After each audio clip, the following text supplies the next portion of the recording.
In Southeast Asia, there is a saying, teach your children while they are young. Teach your wife while she is still new to your home. Here we focus on the first part. It cannot be denied that raising children is a highly challenging issue for every family. Children are like blank sheets of paper, unblemished and pure. For this reason, every word and action of their parents significantly impacts their future thoughts and behavior. If you want your children to become useful members of society or decent citizens, you must set an example by doing good deeds and explaining their importance. However, if you want your children to pursue wealth at all costs like the mother in the story below, you might whisper into their ears, you must become rich at any cost, even if it means sacrificing your dignity, beauty, or character. Now let us explore the profile of this wonderful mother. Guomimi, whose real name is Guo Meiling, was a beautiful young woman born in 1991 into an ordinary family in Hunan, China. Her mother, Guo Dangfeng, was a woman of great beauty in her youth, surrounded by admirers and suitors eager to marry her. However, her ambitions extended far beyond a happy and fulfilling family life. She aspired to marry a wealthy man, eventually choosing Guo Meiling's father. Although Guo Dangfeng and her husband deeply loved each other, their conflicts intensified after the birth of their child. Financial disputes became frequent, and the pressure from his wife forced Guo Meiling's father into illegal activities to earn money. Ultimately, he was arrested for fraud. Even so, Guo Dangfeng could not let go of her dreams. She turned her hopes toward her daughter, Guo Meiling, wishing for her to fulfill the unachieved ambitions of her youth. Guo Dangfeng did not care whether her daughter excelled academically. She only wanted her to maintain her beauty and marry a wealthy man in the future. She often whispered these expectations into Guo Meiling's ear, embedding the ideology deep into the young girl's mind. Over time, Guo Meiling came to believe that beauty was the best way to achieve wealth and a luxurious life. Following her mother's advice, Guo Meiling neglected her academic studies, devoting her time to learning makeup and beauty techniques. Her parents did not object, and even her school teachers gradually gave up on her. Meanwhile, her family life was far from harmonious. Her parents, Guo Dangfeng and her husband, continued to argue over financial issues, ultimately leading to their divorce. Guo Dangfeng went on to raise her daughter alone. Guo Meiling once shared, "My mother never supervised me. She was too busy with her career and romantic affairs. I grew up under the care of nannies." Starting from the age of 5, she changed schools multiple times, from Guangdong to Shenzhen, then to Hunan and Yiyang because she experienced bullying. Blessed with striking beauty, so Guo Meiling often dated various wealthy young men, earning her the jealousy of other girls. She was frequently the target of group attacks. Guo Meiling also once admitted, "From a young age, I believed that I didn't need to study. My priority was to make myself beautiful and find a wealthy man to marry." The constant jealousy and hostility from her peers eventually forced her to drop out of high school and enter the school of life. Some sources suggest she left school following a violent incident outside the campus. Allegedly, Guo Meiling and her boyfriend were attacked by a group while at a cinema in Yiyang. Rumors even circulated that she was sexually assaulted during the incident. After dropping out of school, Guo Meiling initially tried her hand at selling clothes and cosmetics, leveraging her natural talent for communication. However, this endeavor didn't last long, as her mother, Guo Dangfeng, already had grander plans for her daughter. At the age of 16, Guo Dangfeng noticed that her daughter was blossoming into a beautiful young woman. She began pushing Guo Meiling to meet and be introduced to influential people. However, Guo Meiling failed to meet her mother's expectations and did not bring home a wealthy son-in-law to support her ambitions. Undeterred, Guo Dangfeng devised a new plan. This time she decided that Guo Meiling should become a celebrity. Only by doing so, she believed could her daughter gain easy access to people of high status and wealth. Yet things didn't go as planned. Entertainment companies rejected the terms set by Guo Dangfeng, leaving Guo Meiling without any breakthroughs. Less than 6 months later, Guo Dangfeng started dating a wealthy foreign man. Around the same time, Guo Meiling moved to Shenzhen, where her mother arranged for her to study at the Beijing Film Academy. However, luck still did not favor her. After several failed attempts to achieve success, Guo Meiling officially changed her name to Guomimi on January 12, 2011 at the age of 20. According to her mother, this name change was suggested by a master for good fortune. Indeed, within 6 months, Guamimi became a sensation on social media, capturing widespread public attention. The Chinese online community was abuzz when a stunning woman with the Weibo account Guamimi Baby emerged, flaunting an extravagant and luxurious lifestyle that left many in awe. With her beauty and a collection of luxury items such as a pricey Maserati sports car, expensive phones, handbags, watches, lavish villas, and yachts, Guamimi was quickly labeled as one of the top by Fu Mei rich, beautiful women on social media at the time. Despite her fame, but no one knew her true background. Guamimi claimed on social media that she lived in a grand mansion, drove a Maserati, and held the title of Commercial General Manager of the Chinese Red Cross Society.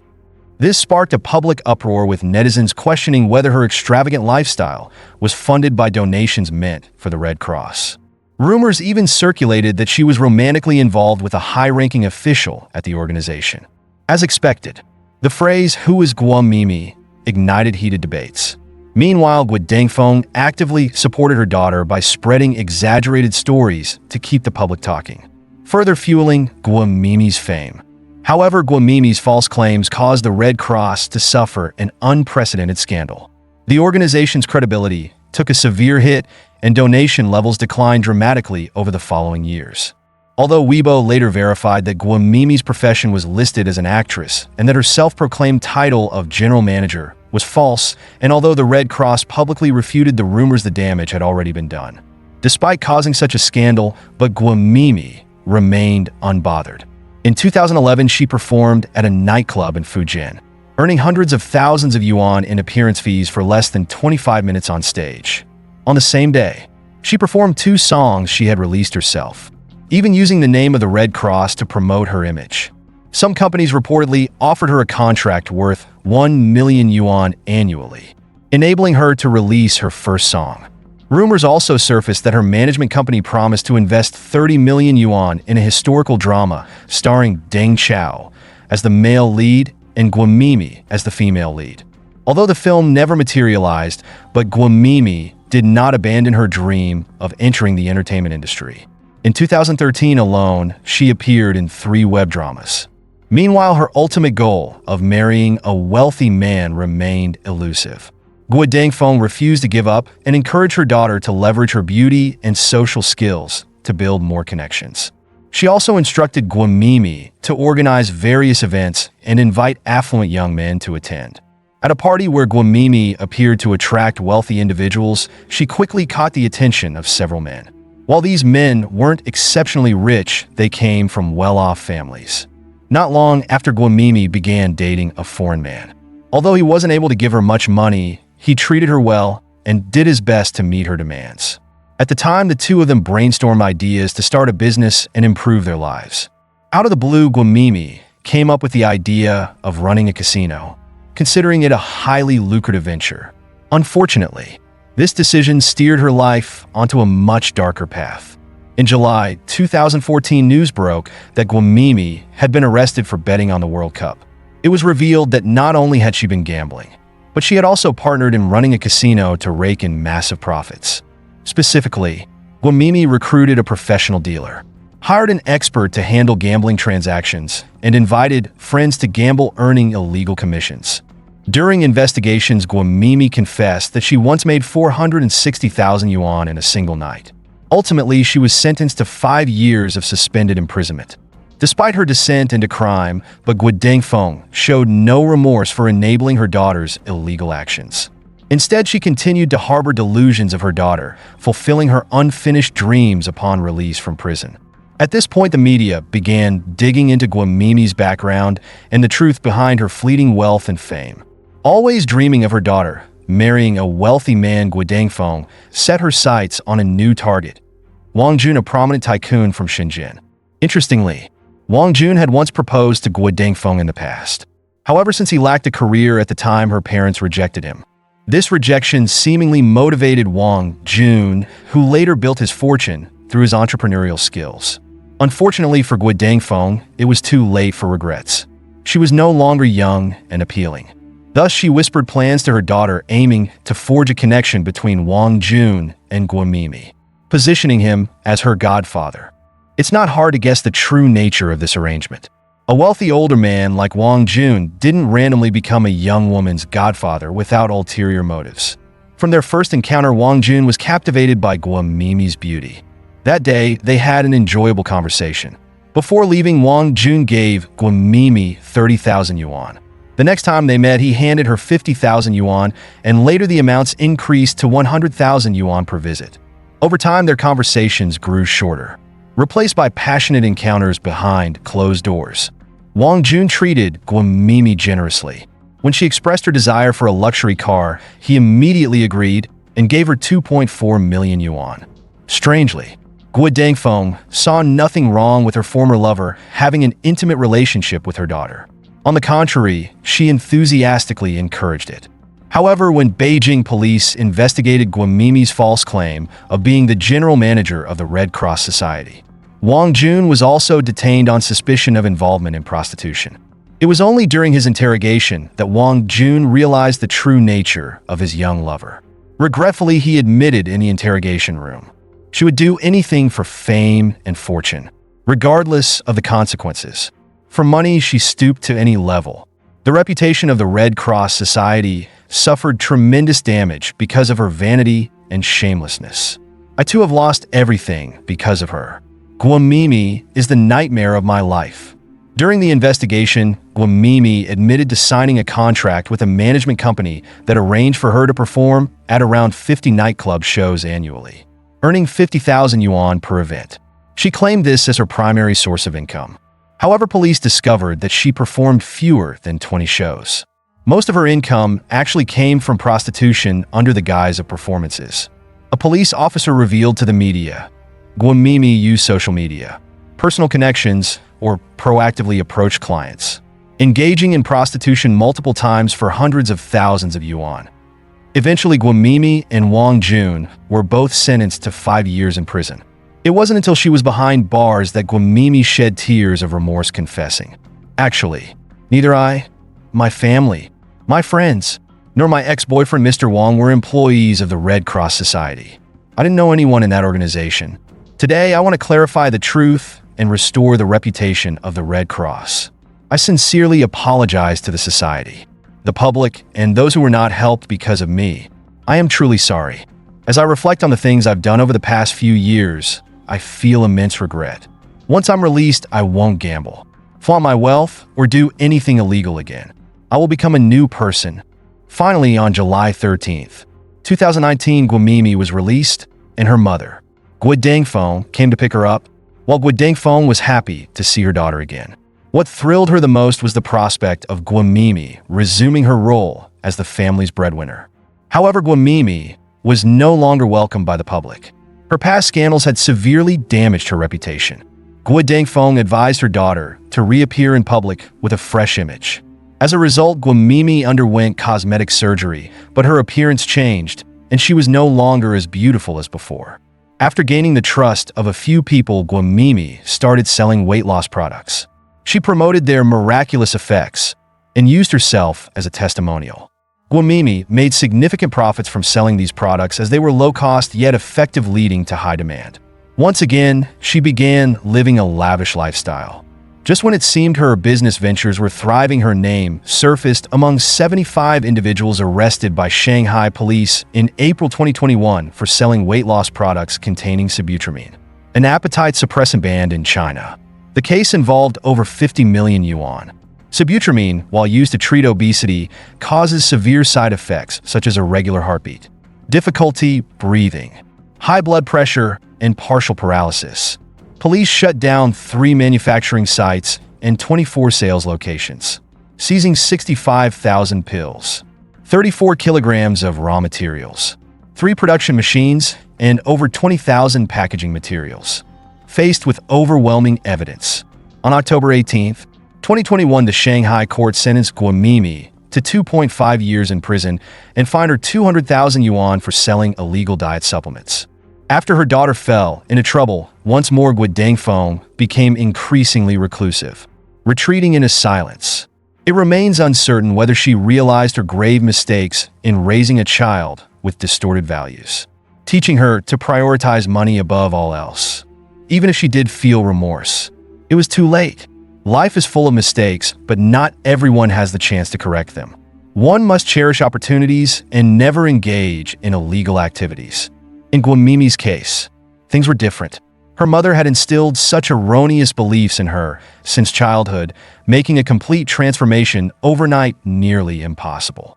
Ultimately, the question remains whether Gwamimi truly wants to change herself or if she intends to continue down the same destructive path.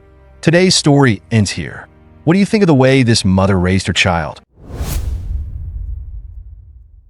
February 15th, 2018 marked Lunar New Year's Eve in Wangping Village, Honsong City, Shaanxi Province. According to local customs, the 30th day of the lunar year is the time for visiting ancestral graves and holding memorial rituals. So every family must leave their homes for these traditions. Like many others, the Wang family was returning home after completing their ancestral worship at around noon. Suddenly, an unexpected figure appeared, a man wearing a hat and a face mask. He lunged forward, stabbing Wang Jingjun, a 39-year-old man who died instantly on the roadside. The attacker then chased after Wang Jingjun's elder brother, Wang Xiaojun, age 47, stabbing him and causing him to fall into a roadside ditch. It was a horrifying scene. In just a few minutes, both brothers of the Wang family were dead in front of many villagers, leaving everyone in shock and disbelief. The assailant quickly fled the scene, heading straight to the victim's home, where their father, Wang Zixin, aged 71, was sitting alone in the front yard. Before Wang Zixin could react, the attacker struck, killing him on the spot. Immediately afterward, the assailant grabbed a can of gasoline, located Wang Xiaojun's vehicle, doused it with fuel, and set it ablaze. As flames consumed the car, the murderer left shouting loudly, "After 22 years, I've finally avenged myself." The incident unfolded so abruptly that, despite the attacker's efforts to conceal his identity with a hat and face mask, but many villagers instantly recognized him.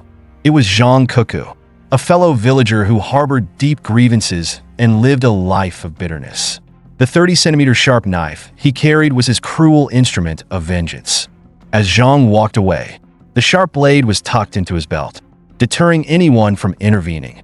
By the time police arrived, the killer had vanished. Law enforcement swiftly cordoned off the crime scene and launched an investigation. The tragedy had claimed the lives of 3 members of the Wang family: their father, Wang Zixin, the eldest son Wang Xiaojun, and the youngest son Wang Jingjun. It was unmistakably a targeted attack on the Wang household, the second son of the family.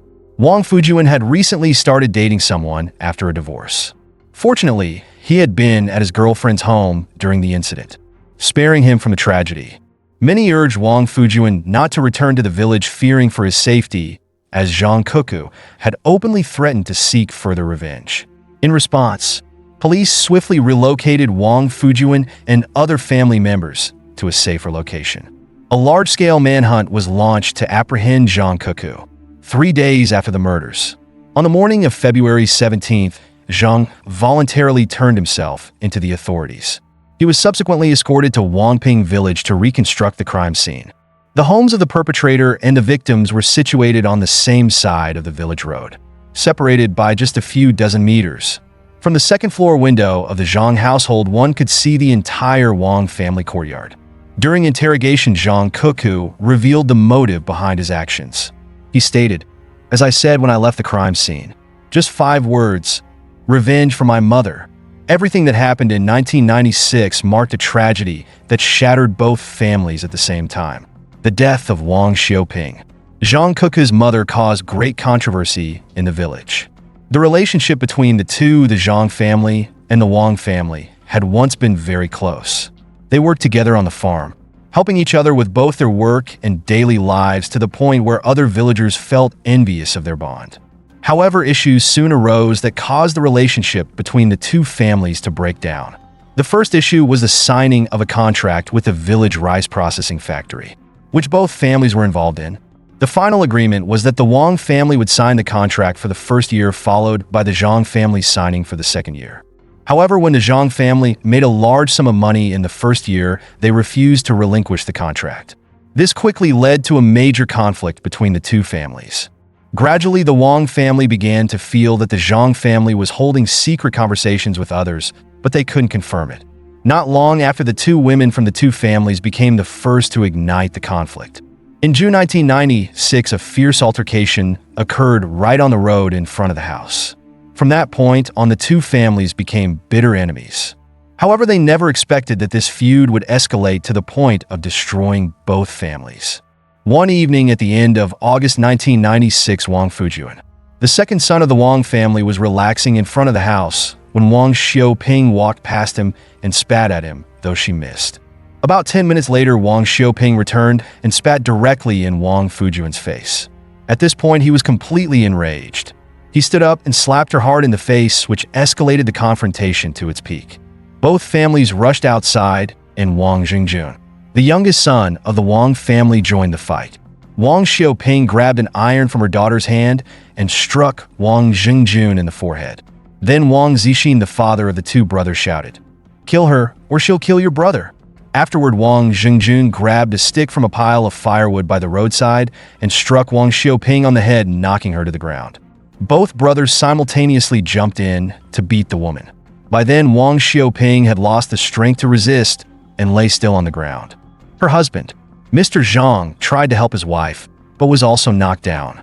Zhang Kuku, a 13-year-old boy at the time, hugged his mother, crying bitterly. The heart-wrenching cries of the child caused everyone to rush over, but it was too late. News of the conflict between the two families quickly spread throughout the village. Wang Xiaoping was unconscious and was rushed to the town hospital. However, the doctor delivered the unfortunate news. Wang Xiaoping had died. She could not survive due to multiple fatal head injuries. The family decided to bring her body back home. The police immediately arrived at the scene and decided to investigate that same night to find evidence. They knew that Wang Xingjun, the youngest son, had committed the act, so they let Wang Zixin and Wang Fujuan return home. A forensic team was sent to the Zhang family's house to conduct the autopsy.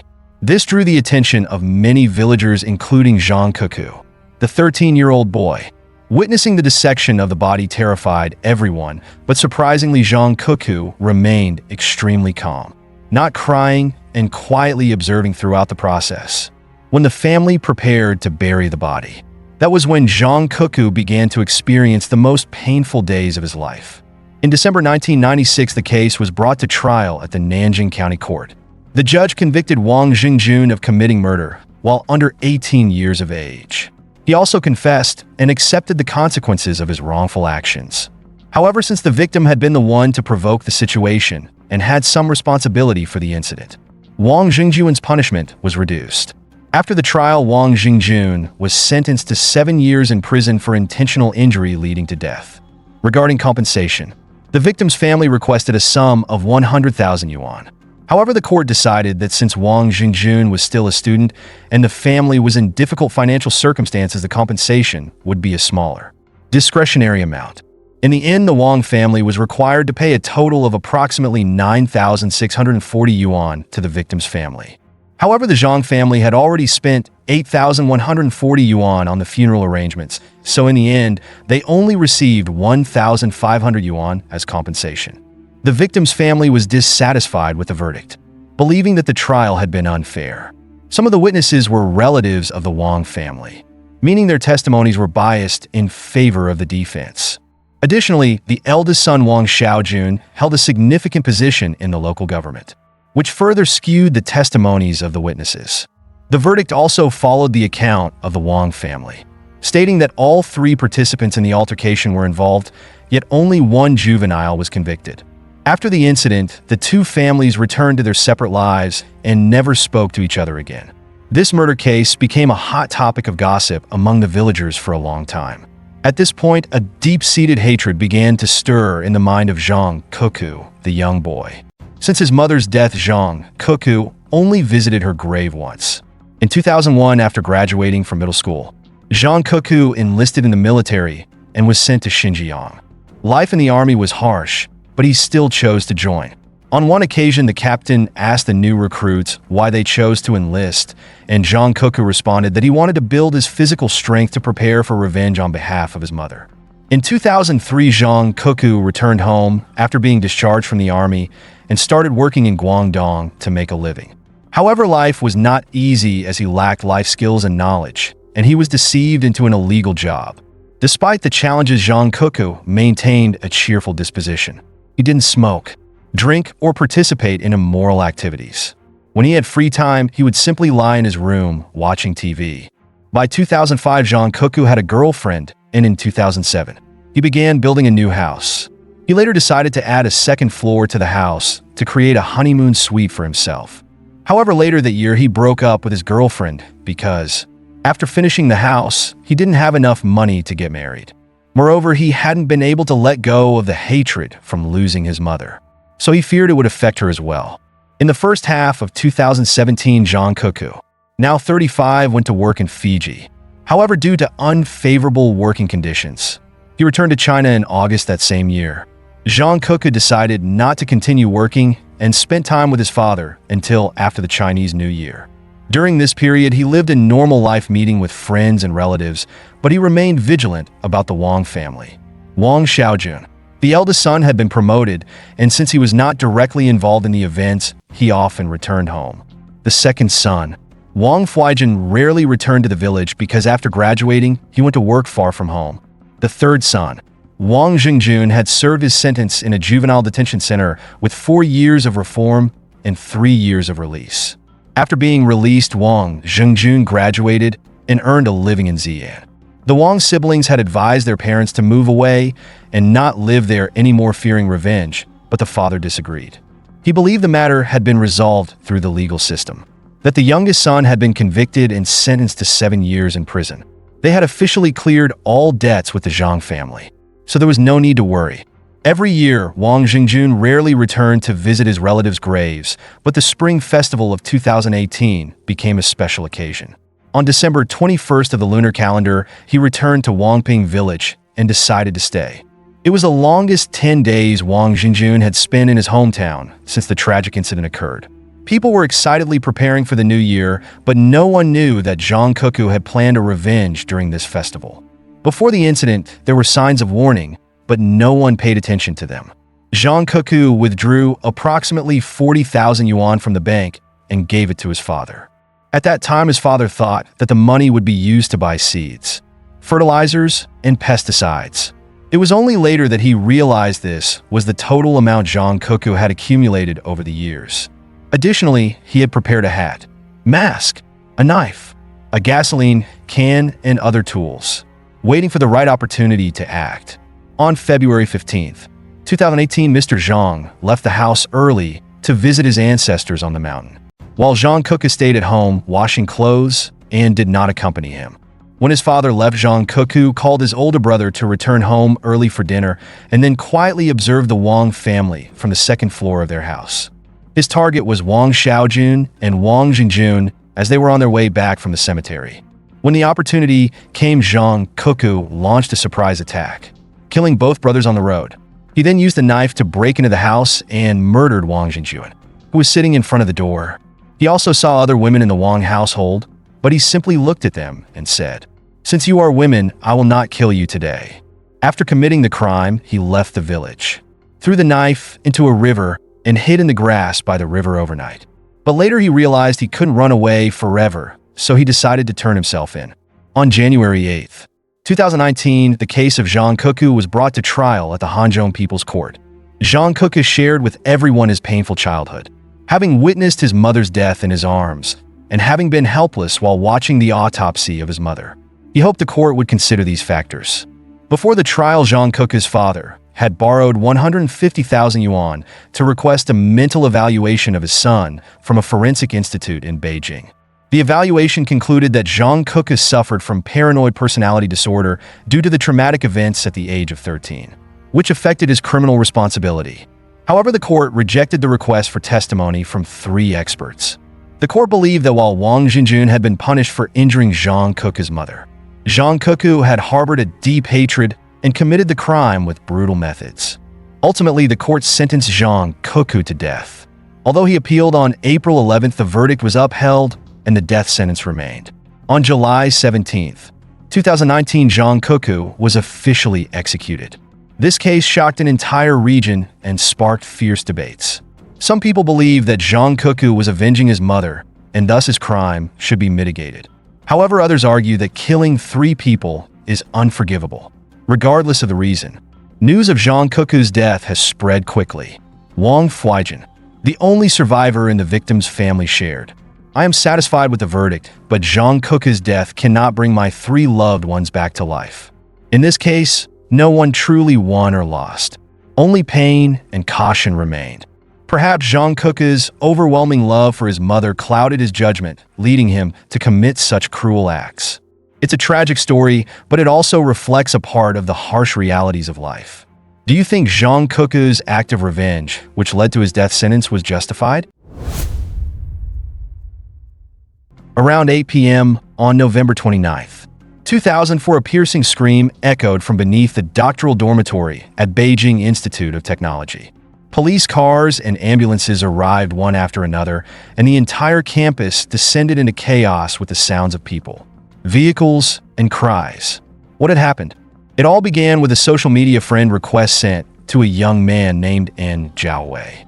En Jiaowei was the son of a poor farming family from Shulan City, Jilin Province, China. His parents were illiterate, yet they held a strong belief that their son could change the bleak future of their family. They poured every penny they earned into his education, hoping he would achieve great things. And indeed, En Jiaowei didn't disappoint them. Through his relentless efforts, he was admitted to Wuhan University of Technology in 1996, becoming the first university student in his village. Not only did he bring pride to his parents, but his reputation also spread beyond the country. After graduation, En Jiaowei was accepted into Beijing Institute of Technology with the highest score in his field, becoming a promising graduate student. His future seemed bright, promising success for himself, his family, and his nation. But life rarely goes as planned. This dream ended abruptly and unexpectedly, leaving everyone in shock. It all started with a meeting between En Jiaowei and a girl. While studying at Wuhan University of Technology, En Jiaowei met a girl named Yang Xiaoli. Struck by love at first sight, the two quickly entered a romantic relationship, even vowing to spend their lives together. Yang Xiaoli placed her full trust in him. After the summer break, during their university years, En Jiaowei moved to Beijing Institute of Technology to continue his postgraduate studies while Yang Xiaoli stayed in Wuhan to work. Once Yang Xiaoli found a stable job, she set aside a portion of her earnings to help pay for En Jiaowei's tuition as his family was too poor. Despite the geographical distance, they maintained their relationship through calls and occasional video chats. One night in July 2003, after chatting with his girlfriend, En Jiaowei was preparing to rest when he received a friend request. He accepted and exchanged a few words with his new online acquaintance. It was a stranger, a girl, but he quickly noticed they shared many interesting commonalities. This sparked a sense of excitement for En Jiaowei during their conversations. From then on, whenever he went online, he would chat with this girl, sometimes for hours at a time. As they grew closer, the girl revealed her real name, Wang Xiaoxing. She had just graduated from university and was working in heating system design in Beijing. En Jiaowei also introduced himself, upon learning that he was a researcher involved in major national scientific projects, including the 4th-generation main battle tank, and had won several prestigious awards. Wang Xiaoxing was deeply impressed. She was completely captivated by his talent and grew increasingly fond of this resilient and accomplished young man. After 3 months of chatting, Wang Xiaoxing took the initiative to suggest meeting in person. Since both were in Beijing, meeting was not difficult. In November 2003, they met for the first time. However, En Jiaowei was not charmed by Wang Xiaoxing. He weighed Wang Xiaoxing against his girlfriend, who was intelligent, beautiful, and financially supporting his education back in his hometown. Compared to his girlfriend, Wang Xiaoxing seemed ordinary in every aspect, not worth betraying his longtime partner. Because of this, he kept a clear distance during their meeting. On the other hand, Wang Xiaoxing was completely captivated by the young, promising 26-year-old researcher. After their meeting, Wang Xiaoxing contacted En Jiaowei more frequently, and confessed that she had fallen in love with him. Although In Jiahui did not have feelings for Wang Xiaoxing, he found that chatting with her helped relieve the loneliness and pressure of living alone. As a result, he continued talking to Wang Xiaoxing daily, unaware that this seemingly harmless action would lead to a catastrophic turn in his life. In December, the two met again. During their dinner, both drank heavily and became intoxicated. What was bound to happen eventually did. They spent the night together and engaged in a physical relationship at In Jiahui's rented apartment. The next morning, once sober, In Jiahui deeply regretted his actions. He decided to cut off contact with Wang Xiaoxing and end their interactions. However, for Wang Xiaoxing, such intimacy was far from simple. She had deep feelings for In Jiahui and had even told her parents about having a doctoral boyfriend. Her parents were thrilled and eager for her to bring him home to meet them. For Wang Xiaoxing, In Jiahui's abrupt abandonment after just one night was not only humiliating in front of her parents, but also made her feel emotionally deceived. This plunged her into a deep depression. She locked herself in her room for days, neglecting her work, which angered her parents greatly. Determined to confront the man responsible for their daughter's misery, Wang Xiaoxing's parents decided to take action. Her father called In Jiahui, accusing him of leading his daughter on emotionally. He even brought up their intimate relationship, threatening to ruin In Jiahui's reputation if he refused to marry his daughter. In Jiahui, who had a very high sense of pride, was infuriated by these threats, but felt powerless to retaliate. Under pressure, In Jiahui was forced to continue his relationship with Wang Xiaoxing. However, the forced connection only exacerbated the incompatibility and tension between them. Their frequent arguments confirmed his belief that he neither liked nor could marry her. Hoping to end things, In Jiahui began picking fights with Wang Xiaoxing, expecting her to leave him. But Wang Xiaoxing, consumed by her obsession, stubbornly clung to him despite their unhappy relationship. Eventually overwhelmed by her persistent pursuit, In Jiahui changed his phone number and severed all contact with Wang Xiaoxing. Still, he could not escape the constant fear that Wang Xiaoxing's family might one day expose his past. Each passing day became a relentless battle with stress and anxiety. He suffered from severe insomnia, often pacing the dormitory hallway for hours at night, unable to sleep. This left him utterly exhausted when he went to the lab the following day. From 2002 onward, his diary began to reflect increasingly negative thoughts. Even in the academic field, he once excelled in Jiahui lost interest and motivation. When his advisor noticed his deteriorating state and expressed concern, he simply attributed it to exhaustion, revealing nothing more. Nearly a year had passed, and In Jiahui had changed drastically. Once an enthusiastic and energetic researcher, he was now perpetually exhausted with lifeless eyes and no interest in continuing his studies. However, Wang Xiaoxing was unwilling to let him go. Like an obsessive shadow, she found a way to obtain In Jiahui's new phone number and immediately requested a meeting. When In Jiahui received her call, he realized there was no escaping her. At around 8 p.m. on November 29th, 2004, he agreed to meet Wang Xiaoxing at the student dormitory complex of the Beijing Institute of Technology. Wang Xiaoxing entered In Jiahui's room, sat on a chair, and started flipping through his notebook. Suddenly, she felt a hand tighten around her neck from behind. When she realized the assailant was In Jiahui, it was too late. He strangled Wang Xiaoxing to death without giving her a chance to say a word. Afterward, In Jiahui dragged Wang Xiaoxing's body to the dormitory balcony. A classmate living next door accidentally witnessed the scene and shouted in horror. "What are you doing?" In Jiahui calmly replied, "Let her be free," and then threw Wang Xiaoxing's body off the balcony. The classmate tried to grab her, but was too late. Wang Xiaoxing had already fallen. In Jiahui then attempted to flee down the stairs, but was restrained by the classmate. It ultimately took 4 people to subdue him, as his strength was formidable. At that point, In Jiahui appeared utterly deranged, refusing to speak a word. When his advisor arrived at the dormitory upon hearing the news, he still seemed oblivious to the gravity of the situation. Casually, he said to his advisor, "I haven't finished the project you assigned me." In a state of mental collapse, In Jiahui even accepted an apple from a classmate and began eating it with a vacant, zombie-like stare. His advisor offered him some water, saying, "Stay calm. There's no obstacle you can't overcome." Regaining some awareness, In Jiahui sighed and replied, "This time I can't overcome it." When the police arrived, In Jiahui confessed to the entire murder. From that moment on, In Jiahui's tragic life came to an official end, leaving behind profound regret among his teachers, friends, family, and neighbors, especially his devoted girlfriend, who tirelessly worked to send him money for his education. One classmate commented, "In Jiahui was a gentle and incredibly kind person. He never argued or clashed with anyone. It's hard to believe he did something like this." His roommate added, "In Jiahui was very studious and didn't have any hobbies aside from occasionally reading novels.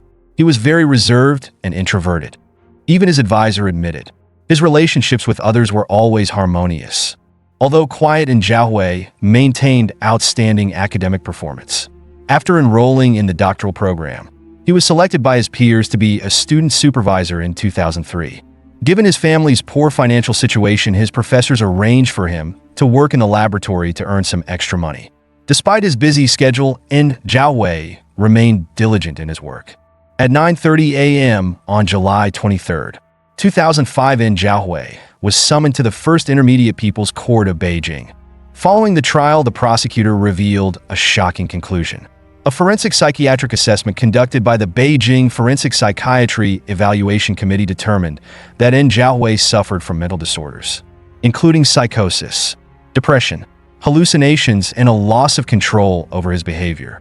In other words, In Jiahui was considered to have diminished capacity at the time of the crime, which significantly influenced the sentencing. However, In Jiahui's lawyer was not surprised by this conclusion, as his journal revealed severe mental health issues. During his postgraduate years, In Jiahui participated in several national scientific research projects and even won awards. Yet in his journal, he repeatedly referred to himself as a useless person. In one entry, In Jiahui expressed deep anxiety about his inadequacies, believing himself to be a failure as a doctoral candidate. On another occasion, after receiving a call from his parents back in his hometown, encouraging him to study hard, he described himself in his journal that day as someone without a future, incapable of repaying his parents for their sacrifices. In Jiahui's mental state remained overwhelmingly negative. A month before the incident, his depression became particularly severe. His journal entries during that period revealed escalating despair, frequent mentions of dropping out, and even suicidal thoughts. In the courtroom, In Jiahui sat on the defendant's bench with a vacant stare, avoiding any eye contact with his parents who were standing nearby. When questioned by the prosecutor, In Jiahui appeared confused, at times offering incoherent responses. He occasionally bit his lower lip and remained silent. Finally, the First Intermediate People's Court of Beijing declared, "The criminal facts are clear and the evidence is compelling and sufficient. In Jiahui committed intentional homicide, which warrants severe punishment. However, due to the defendant's diminished capacity, he is eligible for leniency under the law." The court sentences In Jiahui to life imprisonment. Additionally, In Jiahui and his family are ordered to compensate the victim's parents a total of 453,200 yuan in damages. Although the case concluded, but the tragedy continued to cast a shadow over both families and the futures of two promising young individuals, particularly In Jiahui. All the hopes and trust of his family, friends, and teachers were shattered in a moment of weakness. This tragedy stemmed from ambiguous relationships formed on social media. While the events cannot be undone, but they serve as a reminder. Social media may be virtual but personal information.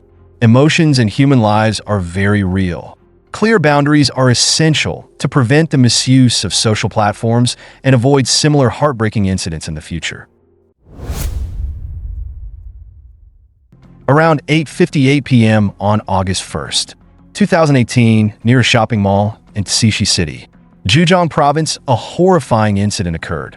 At a store, a 22-year-old woman surnamed Chun was stabbed multiple times and lay motionless in a pool of blood. The perpetrator fled the scene, and Chen Mao tragically died on the spot. News of the incident quickly spread across the internet. Public attention grew significantly, especially since Chun Mao had over 400,000 followers on Douyin, where she was known for her dance videos. Keywords like murder and internet celebrity under posts about the case immediately stirred public outcry as soon as they were posted.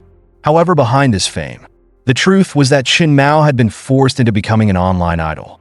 Due to her reputation, she had faced numerous baseless accusations since the incident.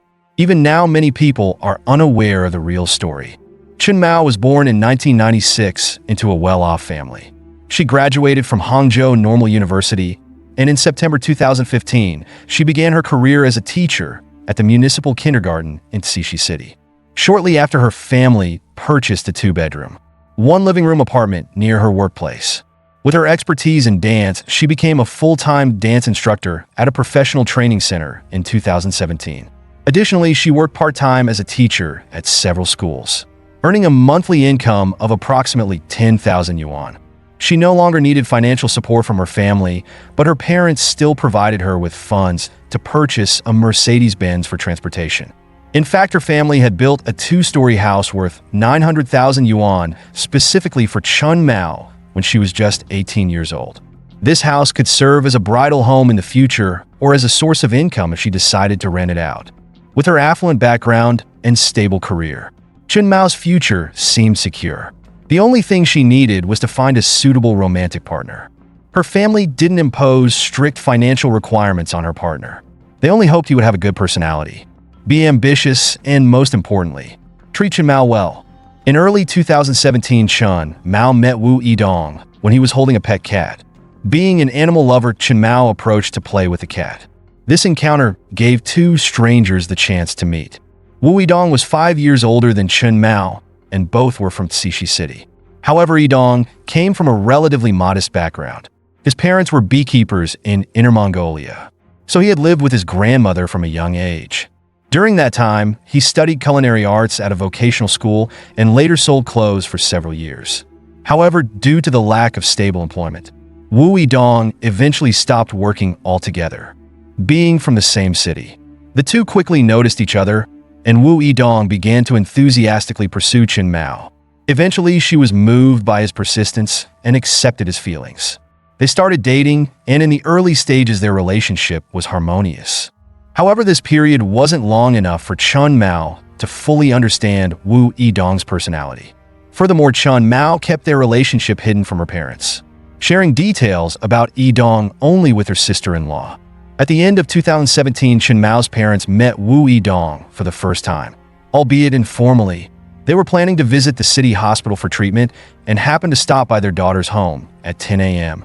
When Chen Mao's parents entered her house, they saw Wu Yidong sleeping on the bed. Their first impression of him was that he was tall, thin, and reasonably presentable. Hearing the noise, Wu Yidong slowly got out of bed, but didn't greet Chen Mao's parents. Instead, he quickly went into the bathroom and shut the door. The couple stayed until about 11 a.m., intending to have a conversation with Wu Yidong. However, Chen Mao's mother didn't want to pressure him, so she refrained from asking about his personal situation. She only mentioned that she didn't expect much from her future son-in-law, as long as he had a stable job and could be a reliable partner for her daughter. But at that moment, Wu Yidong couldn't suppress a loud fart. Until the couple left, no further words were exchanged, making it an unforgettable first meeting. As time passed, numerous issues began to arise between Chen Mao and Wu Yidong.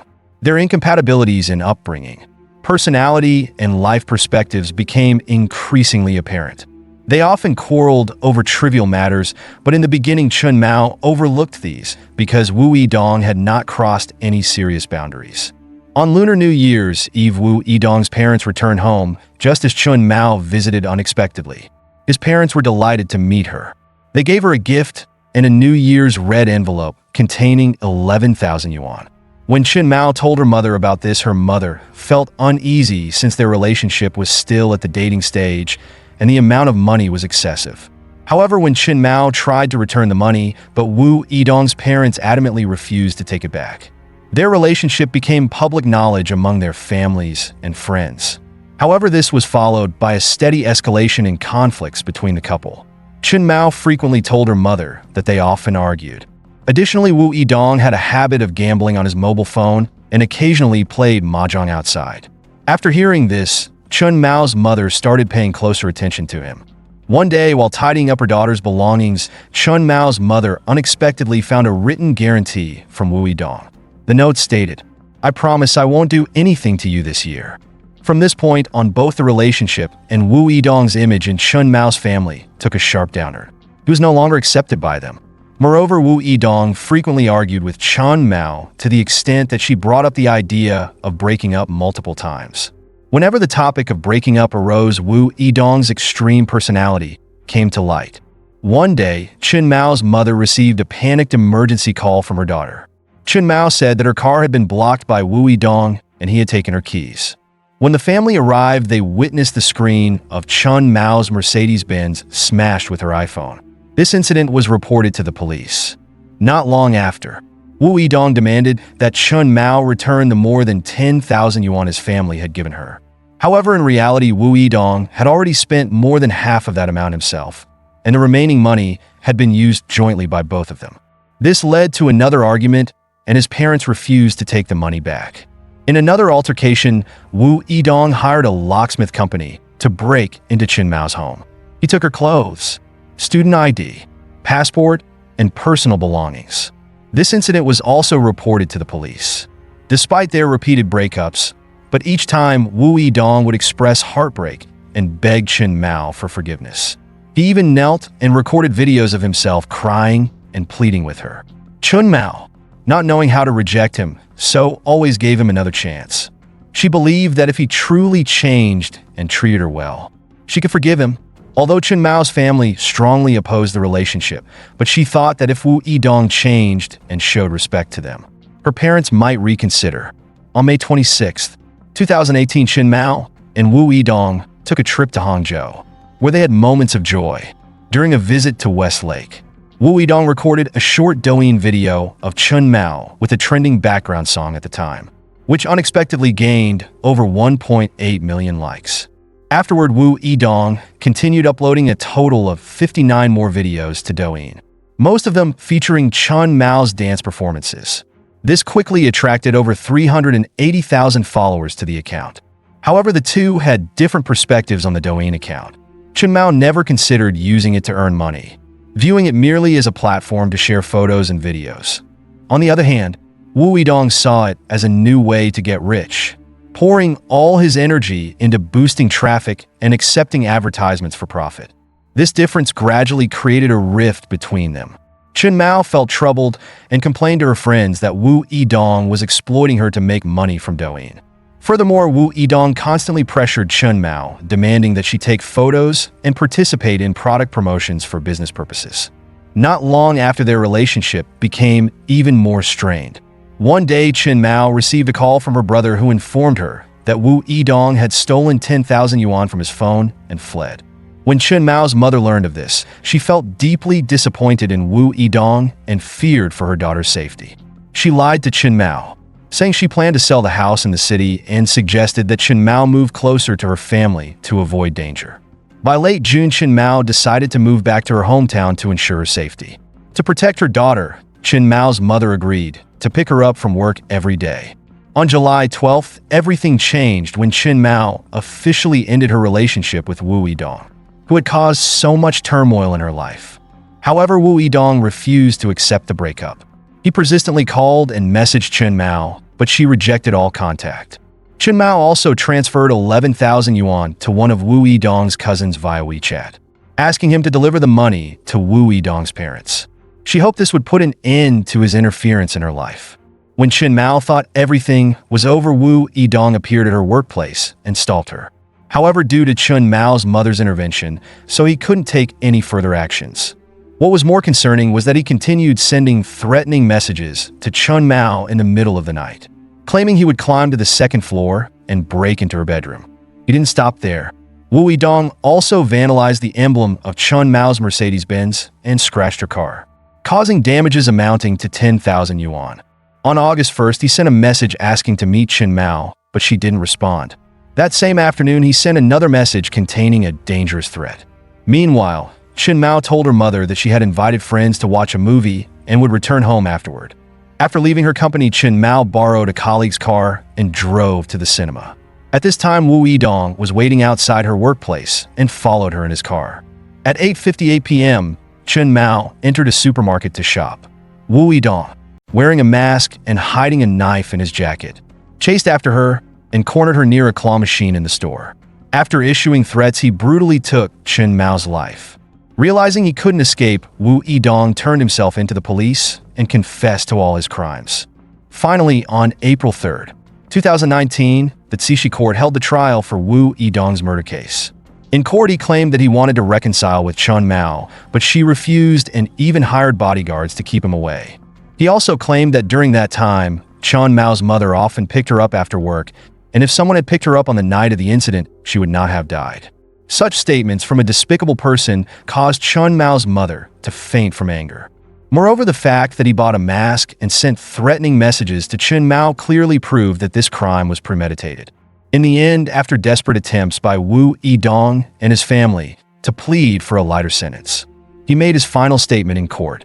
"I apologize to my parents. The death penalty is the best outcome for me. In fact, being alive is the greatest punishment, as I will have to endure torment for the rest of my life. If I am sentenced to death, I hope to donate my organs. Let me atone for my sins in this way." On the afternoon of May 30th, 2019, the Ningbo Intermediate People's Court delivered the final verdict. The defendant Wu Yidong was found guilty of unlawfully and intentionally taking another person's life. Although the defendant turned himself in, but this was insufficient to mitigate his punishment. Wu Yidong was sentenced to death for intentional homicide and was stripped of his political rights for life. On August 31st, 2020, the Supreme People's Court approved the death sentence for Wu Yidong in accordance with the law. However, this story did not end there. On the contrary, it led to further turmoil. On the night of the execution, a convoy appeared outside Chen Mao's home, blaring horns and shouting. Wu Yidong's family, distraught over the loss of their son, seemed to have gone mad. They declared their intent to kill everyone in Chen Mao's household. It seemed like a terrifying attack was imminent, but Chen Mao's family immediately called the police. The arrival of law enforcement caused the murderer's family to flee quickly. The police were stationed around Chen Mao's home to ensure safety and prevent further conflict. However, on the morning of September 1st, the family of Wu Yidong returned.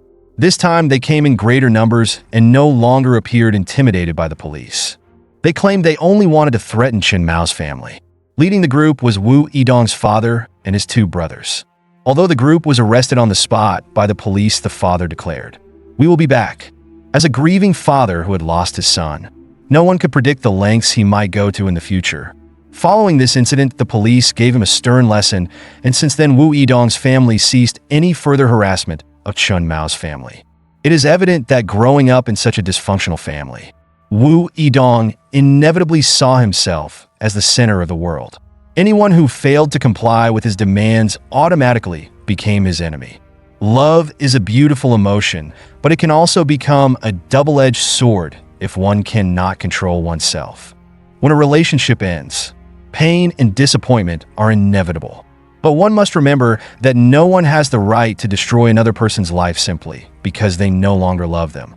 Learn to accept the reality that love cannot be forced and not everyone is destined to be your lifelong companion. Harming or seeking revenge against others not only damages them, but also plunges your own life into darkness, regret, and destruction. Think carefully before acting and value both your own worth and that of others. A broken relationship is not the end. It is an opportunity to start a new and better chapter. Emotional control is the key to maturity and living a meaningful life. On October 8th, 1993, a murder occurred on Waiheek Island in New Zealand, shaking the nation to its core. The case garnered widespread attention from global media because the perpetrator was none other than Gu Cheng, a renowned poet, writer, and artist from China. Gu Cheng was considered one of the most important and influential modern writers in 20th century Chinese literature. Born in Beijing in 1956, Gu Cheng grew up with an older brother. As the son of a poet, he inherited his father's talent for poetry from an early age and demonstrated exceptional skills in this field. However, Gu Cheng was an unusual child. From a young age, he disliked being around large groups of people, refusing to play with other children and preferring solitude. In 1968, Gu Cheng's family moved from Beijing to an army farm in Shandong province. There he experienced rural life, which inspired much of his poetic work.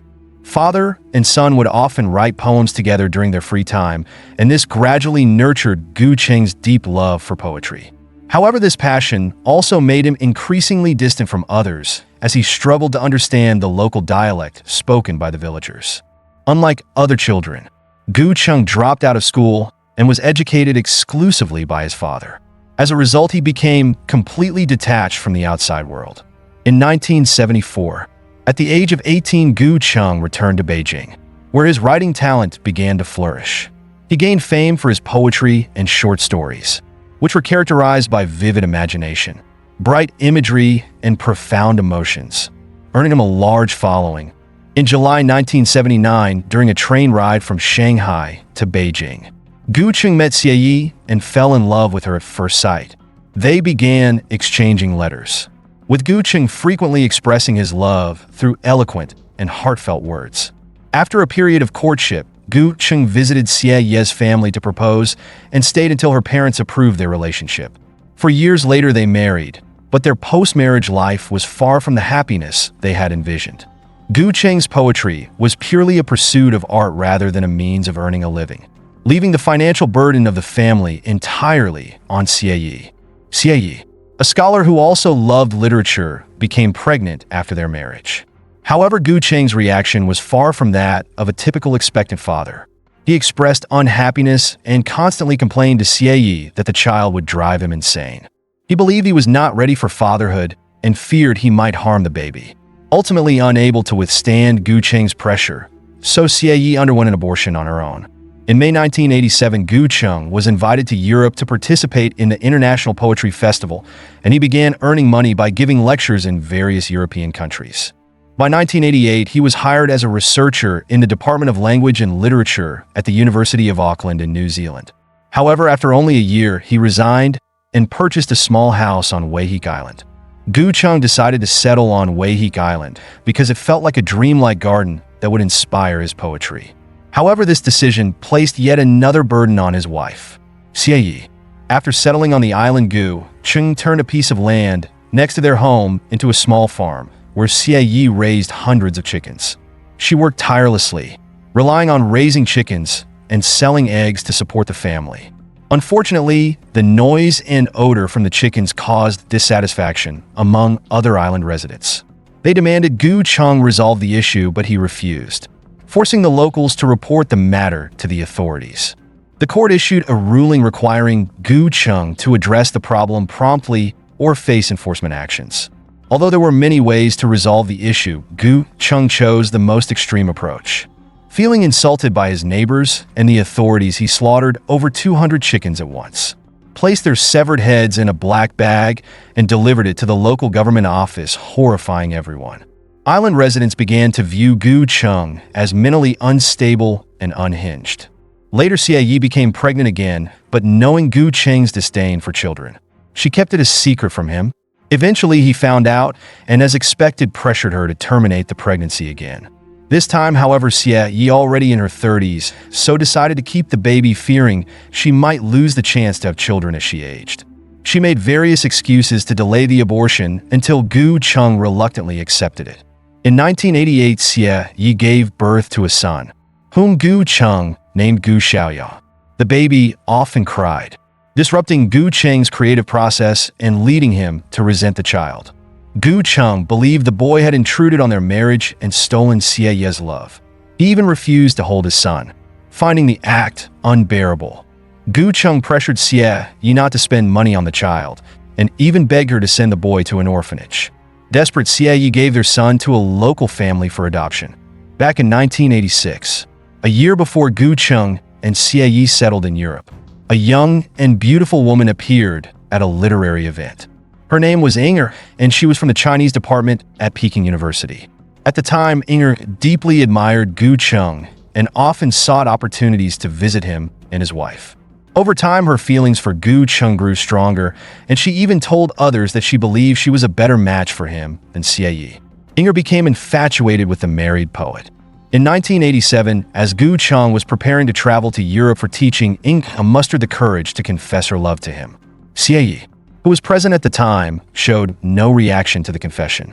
Although Gu Cheng did not respond verbally, but he seemed to tacitly accept Inger's affection. Even after Gu Cheng and Xie Yi had settled in New Zealand and had a son, he continued to correspond with Inger, exchanging heartfelt letters. Eventually, Gu Cheng, consumed by his obsession with Inger, asked Xie Yi to allow her to move in with them. By this point, Xie Yi, exhausted by everything Gu Cheng had done, no longer resisted his demands. All she wanted was to remain close to her son. On July 5, 1990, 3 years after settling on Waiheek Island, Xie Yi used money from selling eggs to purchase a ticket for Inger to come to New Zealand. Once on the island, Inger quickly integrated into the family's life, and the three of them began living together under the same roof in what could be described as a one-husband, two-wives arrangement. Although highly unconventional, but Xie Yi showed no dissatisfaction. In fact, she cared for Inger, but deep down she had her own plans. Her decision to bring Inger to New Zealand was strategic. She intended for Inger to temporarily take her place, allowing Xie Yi to devote more time to caring for her son, who had been given up for adoption. Furthermore, Xie Yi believed that no one could truly replace her in Gu Cheng's heart. However, after 2 years of cohabitation, things spiraled out of Xie Yi's control. Inger's presence began to captivate Gu Cheng, and their time together grew so intimate that it surpassed what Xie Yi could tolerate. Gu Cheng became increasingly distant from Xie Yi, prompting her to attempt to salvage their marriage. In early 1992, the couple received an invitation from Germany to give lectures for a year. Xie Yi quickly accepted, hoping that the trip might help Gu Cheng reconsider his decisions. Inger could not join them as she wasn't invited, so she had to stay behind on the island and continue communicating with Gu Cheng through letters. However, their correspondence gradually waned, and by the end of the year, Inger suddenly disappeared without a trace, leaving Gu Cheng deeply worried. After inquiries, Gu Cheng discovered that Inger had married a British immigrant 20 years her senior to obtain residency in New Zealand. This revelation shattered Inger's once pure image in Gu Cheng's mind. He was utterly devastated, and Xie Yi was also shocked to see her husband in such a state. The depth of his love for Inger was far beyond anything Xie Yi had anticipated. This turn of events left Xie Yi feeling disappointed and heartbroken. During this period of anguish, she encountered a suitor in Germany. The man, known only by his surname Chun and often called Diu, was a Chinese mechanical engineering PhD. He led a carefree life and embraced love with respect and equality, qualities Xie Yi had never experienced with Gu Cheng. In Diu, Xie Yi saw the ideal life she had long desired. She decided to meet him, but was discovered by Gu Cheng. In a fit of rage, Gu Cheng attacked Xie Yi, choking her to the brink of death before a neighbor intervened and called the police. Following this incident, Gu Cheng seemingly let go of his longing for Inger and expressed a desire to return to his previous life with Xie Yi and their son. But for Xie Yi, who had endured years of humiliation and the burden of being Gu Cheng's partner, reconciliation was no longer an option. She decided to part ways with him, even as he begged for her forgiveness. By this point, Xie Yi had fully embraced her feelings for Diu. When the couple's teaching program in Germany concluded and it was time to return to New Zealand, Xie Yi planned to leave with her son. However, on October 8, 1993, local authorities received a report. Upon arriving at the scene, they found Xie Yi gravely injured with a severe head wound and Gu Cheng hanging from a tree in front of the house. Xie Yi was rushed to the hospital but succumbed to her injuries shortly after. Gu Cheng's brother Gu Xiang, who was on the island at the time, revealed that Xie Yi had mentioned her plan to drive to pick up a friend from Germany. Upon hearing this, Gu Cheng flew into a rage, grabbing an axe and striking Xie Yi on the head, inflicting fatal injuries. A while later, Gu Cheng told his brother Gu Xiang that he had knocked Xie Yi unconscious. Gu Xiang quickly rushed outside and discovered a severe wound on Xie Yi's forehead, while Gu Cheng had hanged himself from a tree in front of their house. No one else was present at the scene except Gu Xiang, so the exact details of what happened between the couple remain unknown. The entire account was later shared by Gu Xiang in his book. The last 14 days, I faced Gu Cheng. Following the tragedy, the Gu family neither apologized to the Xie family nor showed any concern for Gu Cheng and Xie Yi's son, Gu Xiaoyang. Police investigations into Gu Cheng's behavior concluded that he likely suffered from severe psychological issues. Gu Cheng's eccentric personality seemed ingrained from childhood. Even as an adult, he could not break free from his childhood fantasies. He perceived the world as a fairy tale and consistently acted on his own desires. He demonstrated a remarkably low sense of responsibility towards society and his family, adhering only to his self-imposed moral standards. Such a mindset in reality is both dangerous and unhealthy. When someone like Gu Cheng is unable to achieve what they desire, they might behave impulsively akin to a thoughtless child, potentially causing harm to themselves or others. Inger in the aftermath was often blamed for triggering the sequence of events. Her arrival in New Zealand was seen as the catalyst for the chaos in Gu Cheng and Xie Ye's family life, which ultimately led to their broken relationship. After marrying a British immigrant, Inger relocated to Sydney, Australia. In 1995, she published a novel titled Wei Heek Island, recounting her experiences living with Gu Cheng and Xie Yi. However, the book was heavily criticized and accused of exploiting private information for profit. Inger ultimately passed away from nasopharyngeal cancer in Sydney on January 8, 2014. As for Gu Cheng and Xie Ye's son, Gu Xiaoyang was raised well and excelled academically, eventually graduating with distinction from the University of Auckland, New Zealand, despite having a grandfather and father who were renowned Chinese poets. But Gu Xiaoyang chose to study engineering, a field entirely unrelated to poetry. Living on a small island in New Zealand, Gu Xiaoyang did not learn Chinese and thus could not read the poems his father left behind. Gu Cheng's final poem dedicated to his son was titled Come Home. It reflected his lingering attachment to the idea of home, even in his final days. However, no matter how great a poet or writer Gu Cheng may have been, his crime of murder remains unforgivable. Many believe that while Gu Cheng was gifted with unparalleled poetic talent, fate deprived him of social skills and self-awareness. The most malicious thing is a woman's heart. Is this a classic line that frequently appears in TVB dramas? However, it's not without reason that people have such a negative view of women. Physically, women don't have an advantage, so they are forced to arm themselves with another weapon, strategy. In some situations, this can be a strength, but in others, it becomes a weapon that malicious women use to carry out their brutal schemes. Just like in today's story, let's take a look at this case. On the evening of December 9th, 1999, an elderly vegetable farmer near Zhuling Bridge in Zhudong Town discovered a charred corpse. Upon receiving the report, the local police immediately arrived at the scene. They began their investigation and found that the victim had suffered burns so severe that they were unrecognizable. However, one surprising detail caught the police's attention.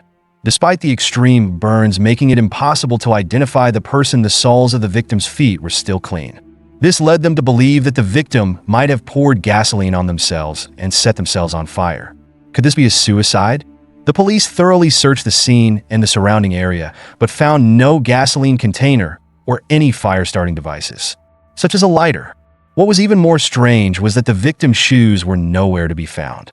The ground beneath the bridge was covered with sharp rocks, making it unlikely for anyone to walk barefoot on such terrain, even if they were attempting suicide. Could someone have brought the victim here? However, another issue arose. The body was completely burned without any wounds. At this point, the first task was to identify the victim. Fortunately, the clothes on the body were not completely burned, and a personal document was found in the victim's pants pocket. The document belonged to Lin Ronglu from Erchong, Zhudong. Could the deceased really be Lin Ronglu? The police immediately contacted Lin Ronglu's family and also used the media to release details about the deceased's clothes and features in order to quickly confirm the victim's true identity. At this moment, Lam Rinchi, the younger brother of Lin Ronglu, was worried because he couldn't contact his brother. He received a call from the police, although they were still awaiting the results of the DNA test, but a sense of unease began to grow inside him. While everything was still unclear, Liao Rihong, a woman nearly 40 years old, went directly to the police station to confirm that the deceased was indeed her husband, Lin Ronglu, by identifying a watch of the victim that the police had released. Meanwhile, Lam Rinchi, the younger brother of Lin Ronglu, walked around the autopsy table multiple times, but still couldn't be sure if the body was his brother's. However, not long after the results of the DNA test were announced, confirming that the victim was Lin Rong Lu, 46 years old. After confirming the identity, the police began investigating Lin Rong Lu's life to clarify the cause of his death. Previously, he had been a soldier in the Special Forces of the Army, a job that required excellent physical health. After leaving the military, he made a living as a truck driver and a taxi driver. However, a few years ago, he was involved in a serious car accident that resulted in head injuries, leaving him unable to work and requiring him to stay at home frequently. Lin Rong Lu had two great passions: drinking alcohol and raising dogs. Although he was an alcoholic, his family stated that Lin Rong Lu never caused trouble for others.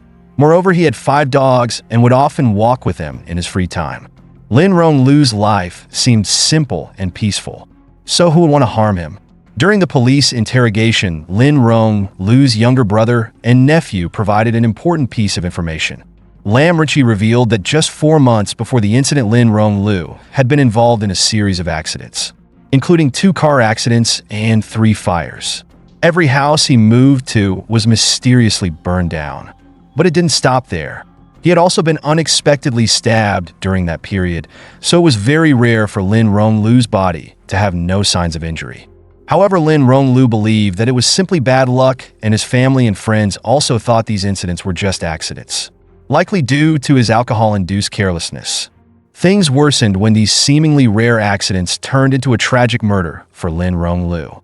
The night before the incident, Lin Rong Lu's nephew happened to meet him to talk about the risks he had faced. When he approached Lin Rong Lu, the dogs began barking nonstop, and only when he spoke did they stop. So why, when Lin Rong Lu was attacked, or when his house was set on fire, did the dogs never bark to alert anyone? It's possible that Lin Rong Lu knew, but didn't want to reveal the identity of the person he suspected, and perhaps he would never have had the chance to confront that person because the very next day Lin Rong Lu went missing. Tragically, when he was found, he was just a charred body exposed to the wind. But this was a crucial clue. Moreover, not long after, they received another valuable clue from one of Lin Rong Lu's friends. This friend revealed that he had visited Lin Rong Lu while he was in the hospital after being hit by a car. During that visit, Lin Rong Lu told his friend that if he died, should ask friends to inform the police to check on Liao Rihong and investigate her. What does this statement imply? Surely the police are the ones who understand it best, as they piece together the unusual behavior of Liao Rihong from the very beginning.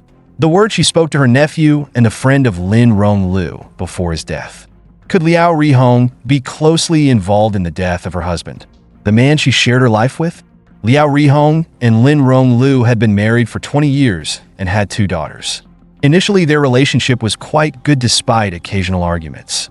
However, when tensions reached their peak, Lin Rong Lu would often leave his wife alone and go out to relieve his stress. But after the car accident, Liao Rihong's attitude towards her husband became even worse. The accident not only rendered Lin Rong Lu unable to work, but also worsened his health condition. Subsequently, Liao Rihong bought a small apartment outside and moved there with their daughter. Lin Rong Lu, unable to work due to his health, so used his savings to open a small restaurant for Liao Rihong. However, Liao Rihong often didn't allow Lin Rong Lu to enter the restaurant. He could only visit after the restaurant closed in the evening. Another reason for their poor relationship was money. After the car accident, Liao Rihong insisted that Lin Rong Lu sell the family's land to raise money. The land could have been sold for more than 30 million yuan at that time, an enormous sum. However, Lin Rong Lu believed that the land was the family's ancestral property and could not be sold casually. Before this, Lin Rong Lu had already begun to suspect that his wife might not be faithful. As a result, he wanted to transfer the land to his nephew, Lam Ritchie, the son of Lam Ritchie. When Liao Rihong found out, she immediately made a scene. She complained that why should she and her daughter be left with nothing while he gave the land to his nephew? This resentment may have been the spark that led her to entertain the thought of killing her husband. The police immediately identified the motive and began investigating Liao Rihong's personal relationships and phone records. There was nothing unusual in her phone records, except for a call from Tang Yuhai just before the incident. The call lasted only 0 seconds, resembling a missed call rather than a wrong number. The police traced the phone number's owner, but found nothing of significance. They then discovered that Liao Rihong had a close relationship with the Su family, owners of an auto repair shop. Coincidentally, police cars were often repaired and serviced at this shop, so the detectives from the Special Task Force asked the Su family to gather some useful information about Liao Rihong. The two brothers agreed and were very cooperative, providing the police with a lot of information. However, the strange thing was that all the information they gave was negative about Lin Ronglu. They claimed he liked to gamble, drank heavily, and had conflicts with others. However, after verification, the police discovered that these claims were untrue. It turned out that the detectives suspected the Su family, so the police used a counterintuitive approach. They deliberately told the Su family that they had ruled out suspicion of Liao Rihong in order to prevent them from colluding with each other. At the same time, the police made some progress in tracking Lin Ronglu's movements before the incident occurred. On the day of the incident, Lin Ronglu went to the restaurant with a man to drink. The restaurant owner had a particular impression of the man who accompanied Lin Ronglu because that day the man was unable to pay the bill while Lin Ronglu was completely drunk and unaware of his surroundings. The man told the owner he would go outside to get money and return to settle the bill. The owner suspected that the man intended to leave without paying, so he secretly wrote down the man's car license plate number in his notebook. However, contrary to his expectation, the man quickly returned to pay the bill and left with Lin Ronglu. A month passed, and the owner had written so many notes in his book that the license plate number was nearly covered. However, the police were still able to read 3 digits from it and quickly found cars related to those numbers. There were a total of 7 cars matching the information. One of them belonged to a Li Tang Yuhai from Daoyuan Pingtown. The police immediately recalled the earlier incident involving the missed call from this person to Liao Rihong's phone. After investigating the car, owner admitted that the phone and car were indeed his, but he had lent them to a friend, who had not returned them. Both were brought to court regarding this matter. His friend Liao Shuizhong was also wanted for the crime of theft. The police immediately confirmed that the man who had been with Lin Ronglu in the restaurant that night was Liao Shuizhong and swiftly apprehended him. Soon after, Liao Shuizhong confessed that he was the one who killed Lin Ronglu, but the mastermind behind the plot was Liao Rihong. He also admitted that 10 other individuals were involved in the case, including the 2 brothers from the Su family mentioned earlier. The Su brothers were cousins of Liao Rihong and had planned a series of accidents to kill Lin Ronglu, all under the direction of his cruel wife. However, during questioning, Liao Rihong denied having any intention of killing her husband. She claimed that Lin Ronglu liked to drink and would beat her when he was drunk. Unable to endure the violence for a long time, she had come up with a way to intimidate her husband. But she insisted that she never thought of killing Lin Ronglu. While her reasons seemed somewhat convincing, they soon turned into a clumsy performance, contradicted by the confessions of her accomplices. They confessed that Liao Rihong had long intended to kill Lin Ronglu, not just for a day or 2. She often visited the Su brothers' shop and talked to them about the abuse she suffered from Lin Ronglu in their marriage. She even said that if someone helped her get rid of her husband, she would pay 1 million yuan. Initially, the 2 brothers didn't believe Liao Rihong, but they eventually realized that she was serious about carrying out such a brutal act, and they became enticed by the large sum of money. Since they frequently interacted with the police, sometimes they overheard details about cases. To prepare for their crime, they even bought some crime detective DVDs to watch. The shocking part was that the entire garage, including the owner, employees, and even relatives, friends, and regular customers were involved. By day, it was just a regular garage, but by night it turned into a place where they discussed their murder plot. In August 1999, they began their first attempt to kill Lin Ronglu, but the murder turned out to be much harder than they had anticipated. The Su brothers planned to stage a car accident to make it look like a simple car crash, in case the perpetrator was discovered. However, they only managed to cause some minor injuries to Lin Ronglu. After the first attempt failed, Liao Rihong immediately planned a second one. This time she still used the car accident method but learned from the previous mistake by changing the driver. Liao Rihong was so desperate to kill her husband that only a month after the earlier car accident attempt, she took matters into her own hands. She told Lin Ronglu that she had forgotten her handbag at a friend's house and asked him to drive her to pick it up. Along the way, she made up a reason for him to go alone, and unexpectedly Lin Ronglu was hit by the assailant at 80 kilometers per hour. He sustained serious injuries and was hospitalized in critical condition. But Liao Rihong wasn't satisfied. She tried everything she could to kill her husband, such as poisoning him and injecting him with snake venom, but Lin Ronglu managed to survive each attempt. This only made Liao Rihong even more furious. So Liao Rihong and the Su brothers discussed their options and decided to set Lin Ronglu on fire. However, his luck didn't seem to have run out yet, as he survived the fire with only minor burns. In total, he had narrowly escaped death 6 times due to his wife Liao Rihong's cruel methods. But on the 7th attempt, he wasn't so lucky. On December 9th, 1999, Liao Shuai-zhong pretended to pass by Lin Ronglu's house and asked for directions. The two quickly struck up a conversation and became friendly, and Lin Ronglu invited Liao Shuai-zhong into the living room to continue chatting. Liao Shuai-zhong then took out a bottle of alcohol that he had prepared earlier and offered Lin Ronglu a drink. However, no one expected that Lin Ronglu had a very high tolerance for alcohol. Therefore, Liao Shuai-zhong invited him to a restaurant to continue drinking. The exact payment is unclear, but initially, Liao Shuai-zhong had to spend 1,000 yuan to pay for the alcohol and snacks, with the sole purpose of getting Lin Ronglu drunk. However, since he didn't have enough money, he contacted the Su brothers to borrow some. Eventually, this time, Lin Ronglu truly became drunk. After taking him to Zhuling Bridge, Liao Shuai-zhong struck him with a stick, knocking him unconscious. Then he dragged him to a remote area, poured gasoline on him, and set him on fire. Afterward, Liao Shuai-zhong immediately went to meet Liao Rihong to claim his reward. However, he only received 6,000 yuan, with the rest promised to be paid later. The truth was that Liao Rihong didn't have the money and thought she would use the inheritance from her husband's death to pay him. Liao Shuai-zhong was furious about this, and when he was arrested, he immediately confessed that Liao Rihong had orchestrated the murder. Liao Rihong was later sentenced to life imprisonment despite her constant claims that she had acted in self-defense due to abuse. But clearly this was just an excuse for her cruel and heartless actions. In reality, Lin Ronglu's family and neighbors denied these allegations. Even those who followed the news through the media could clearly see the truth. Despite knowing that his wife was plotting to kill him, but Lin Ronglu never intended to report her or resist her. Clearly, he was someone who cared for his wife and children and seemed to be very humble. On the other hand, his wife, Liao Rihong, repeatedly sought ways to seize control and manipulate every power in her hands, leading to the tragic end where she killed her own husband. All of this was driven by one thing: money.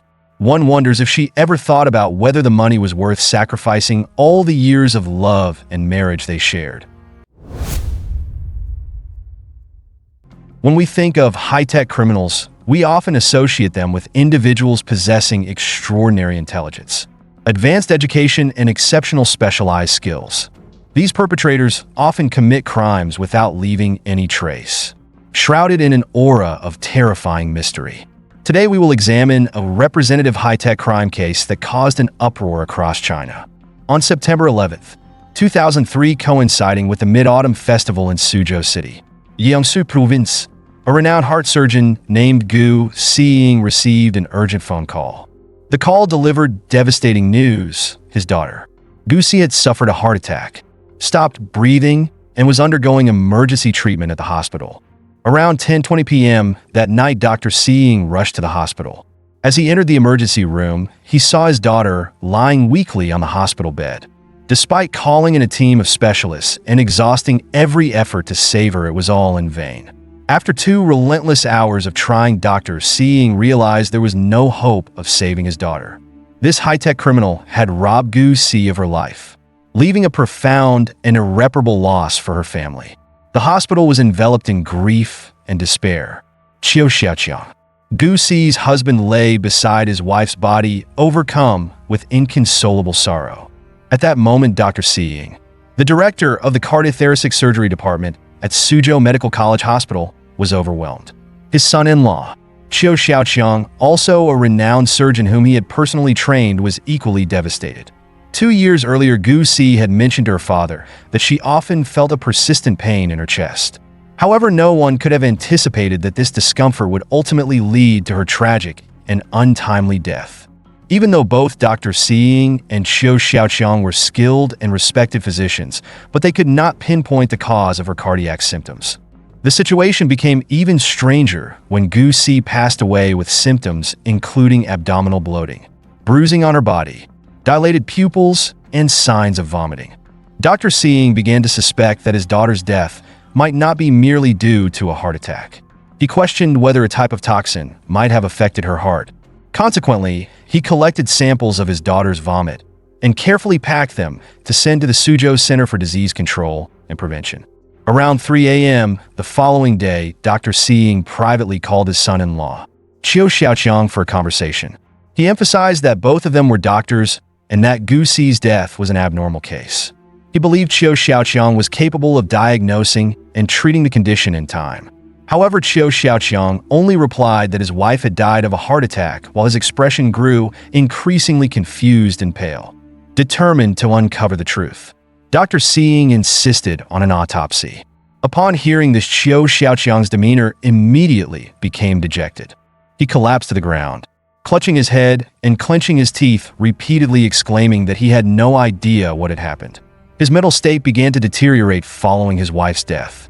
Dr. Seeing, though uncertain if he himself was being influenced, resolved to seek clarity through the autopsy. The following day, on September 13th, all the necessary procedures were completed and forensic doctors arrived to conduct the autopsy. At 8 p.m., just as investigators were about to begin the procedure, Qiu Xiaoqiang suddenly grew agitated. He shouted, "Everyone, leave!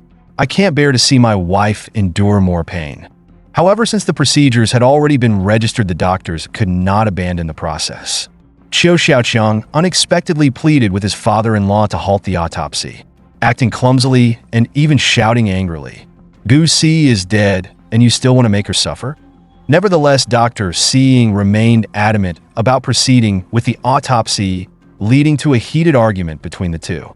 Qiu Xiaoqiang dropped to his knees, clutching the forensic doctor's legs tightly, desperately trying to stop the autopsy.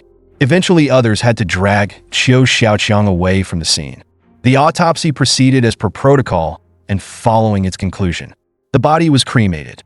Qiu Xiaoqiang's unusual behavior during the process caught the attention of the police, as they understood that obstructing the autopsy equated to hindering the pursuit of truth. A secret investigation into Qiu Xiaoqiang began immediately while awaiting the final autopsy results. During the investigation, police discovered that Qiu Xiaoqiang quickly seemed to recover from the grief of losing his wife and eagerly began dating multiple women. The final autopsy results confirmed the presence of the medical anesthetic ketamine in Gu Si's body, combined with her pathological symptoms. The cause of death was determined to be heart failure caused by ketamine use. It became evident that Gu Si's sudden illness was not natural. Instead, all evidence pointed to a serious criminal case. Ketamine, a general anesthetic commonly used in surgeries, became the focal point of the investigation.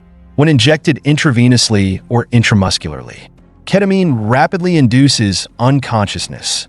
However, improper use can lead to adverse reactions such as high blood pressure, increased intracranial pressure, and other complications. It is strictly contraindicated for patients with heart failure or hypertension. Notably, ketamine is an odorless and invisible anesthetic, making it particularly dangerous when misused. Improper administration can cause cardiac fibrosis and, in extreme cases, death. The police quickly reached a critical conclusion. Gu Si had not eaten anything before returning home that day, indicating that someone had administered ketamine at home. Only Qiu Xiaoqiang, her husband and a surgeon, had the ability to access ketamine from the hospital. Within 10 minutes of ketamine ingestion, toxic reactions would have occurred. However, Qiu Xiaoqiang delayed, taking his wife to the hospital for 2 hours, raising suspicions that he had deliberately withheld aid. Based on this evidence, the police expanded their investigation and discovered that Qiu Xiaoqiang had been lax in managing and using anesthetics at the hospital. Records revealed that Qiu Xiaoqiang had withdrawn anesthetics multiple times, but it was unclear whether they had been used in surgeries. He had secretly entered the operating room to steal anesthetics without being caught, making him the prime suspect. 12 days later, on the night of September 23rd, police arrested Qiu Xiaoqiang at his home and detained him for further investigation. As the investigation deepened, the police revealed that Qiu Xiaoqiang had grown up in poverty. However, through determination and effort, his life had changed. After graduating in 1993, Chiu Xiaoqiang was assigned to work at a county hospital in Suzhou. He faced numerous challenges in his job, and his salary was only average. Nevertheless, Chiu Xiaoqiang resolved to continue learning and striving for success. In 1994, Chiu Xiaoqiang was admitted to the School of Medicine at Suzhou University as a graduate student. During his university studies, he met his mentor, the renowned cardiac surgeon Gu Xiying. Dr. Gu was highly respected and well-connected in the medical field. Chiu Xiaoqiang realized that fostering a good relationship with his mentor could secure him future opportunities. From then on, Chiu Xiaoqiang seized every chance to impress, becoming more ambitious and driven than ever. Through professionalism and relentless effort, Chiu Xiaoqiang earned Dr. Gu's recognition. Dr. Gu acknowledged Chiu Xiaoqiang's talent and dedication, and he quickly became a highly regarded figure in the field. On the surface, this young man Chiu Xiaoqiang's talent and charm. He always appeared well-groomed, charismatic, and conducted himself with refined manners. After extended interaction, Dr. Gu found Chiu Xiaoqiang to be trustworthy and commendable in every aspect. Gradually, the two developed a close and strong bond, not only in professional settings. Chiu Xiaoqiang also attended important medical conferences with Dr. Gu Xiying, who often invited him home for dinner. Chiu Xiaoqiang left a strong positive impression on everyone in the family. With his scholarly appearance and stable personality, Chiu Xiaoqiang caught the attention of Gu Xi, Dr. Gu's eldest daughter. Both were 26 years old, and Gu Xi, having been well-educated since childhood, was known for her kindness. She couldn't hide her affection for Chiu Xiaoqiang, a confident and ambitious student. The two spent time getting to know each other, and their bond deepened over time. Dr. Gu decided to help the young couple move closer together. Chiu Xiaoqiang understood that if he wanted a future with Gu Xi, he had to sacrifice many things, including his long-term relationship with his former girlfriend. After breaking up with his ex, Chiu Xiaoqiang became friendlier with Gu Xi, and their feelings for each other grew stronger with each passing day. Chiu Xiaoqiang decided to pursue Gu Xi, and the two became a couple. While opinions varied on the reasons behind their relationship, but their love only grew deeper. In 1996, Chiu Xiaoqiang and Gu Xi married, starting their life together in Suzhou's high-tech zone. They appeared happy and affectionate, with Chiu Xiaoqiang caring for Gu Xi attentively, earning him a reputation as an exemplary husband, so Dr. Gu placed great trust in him. With his father-in-law's support, Chiu Xiaoqiang, now part of a happy family, transitioned from a county hospital to a major city hospital.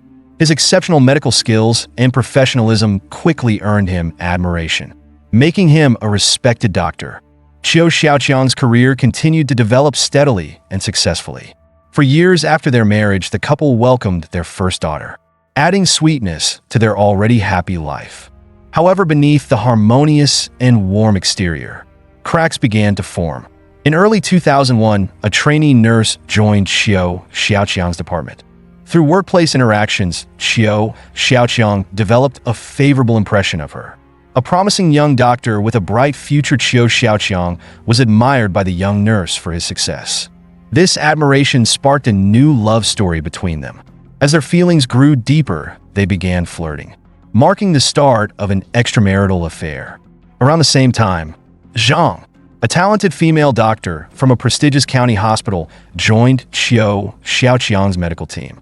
Working together at the hospital, Chiu Xiaoqiang's brilliance once again garnered admiration.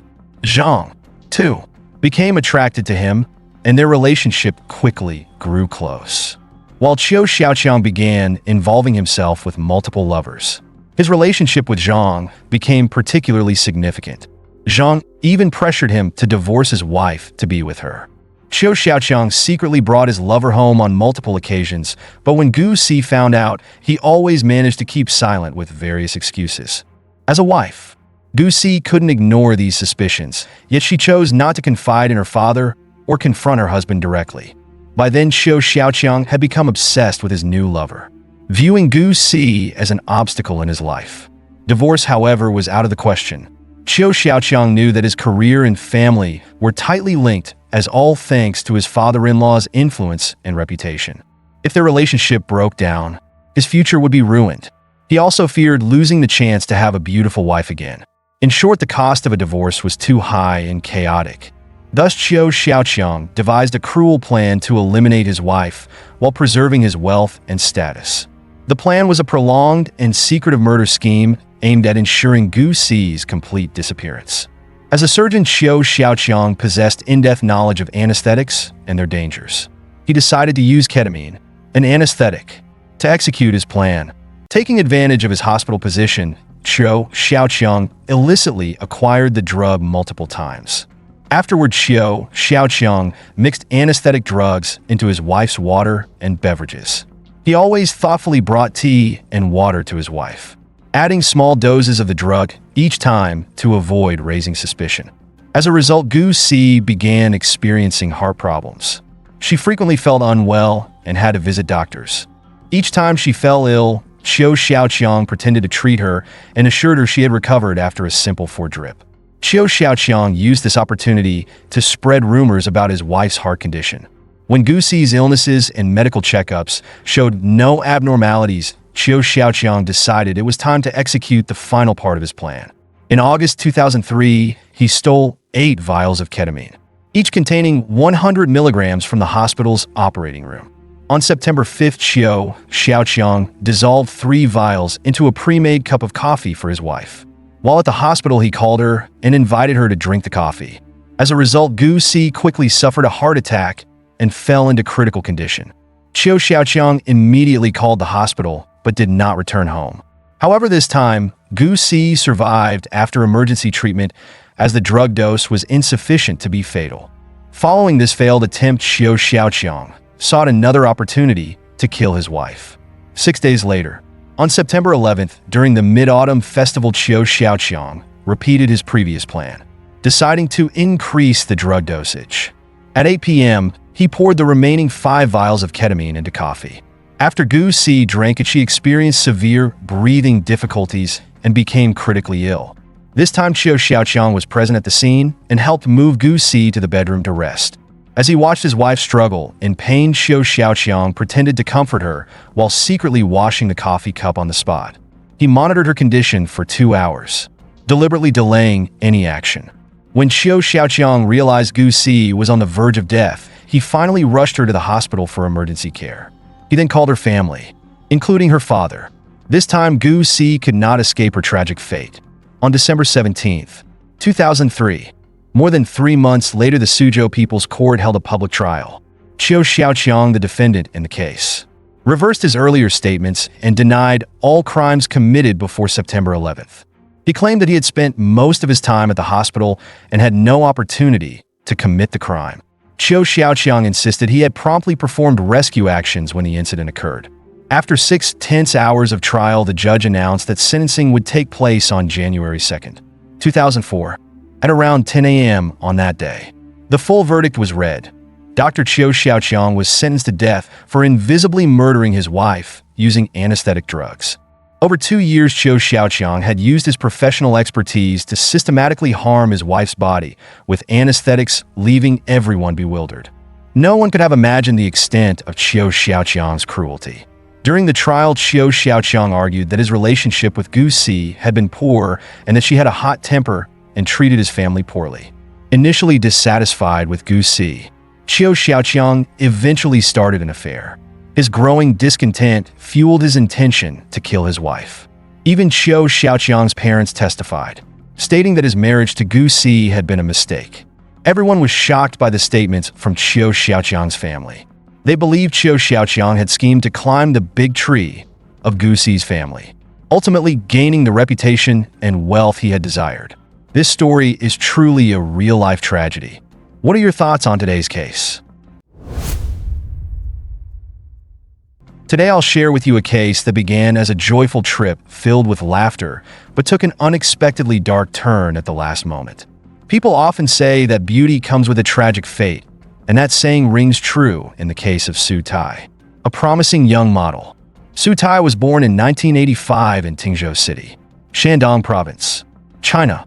Her life was entirely ordinary, from her family background to her academic achievements.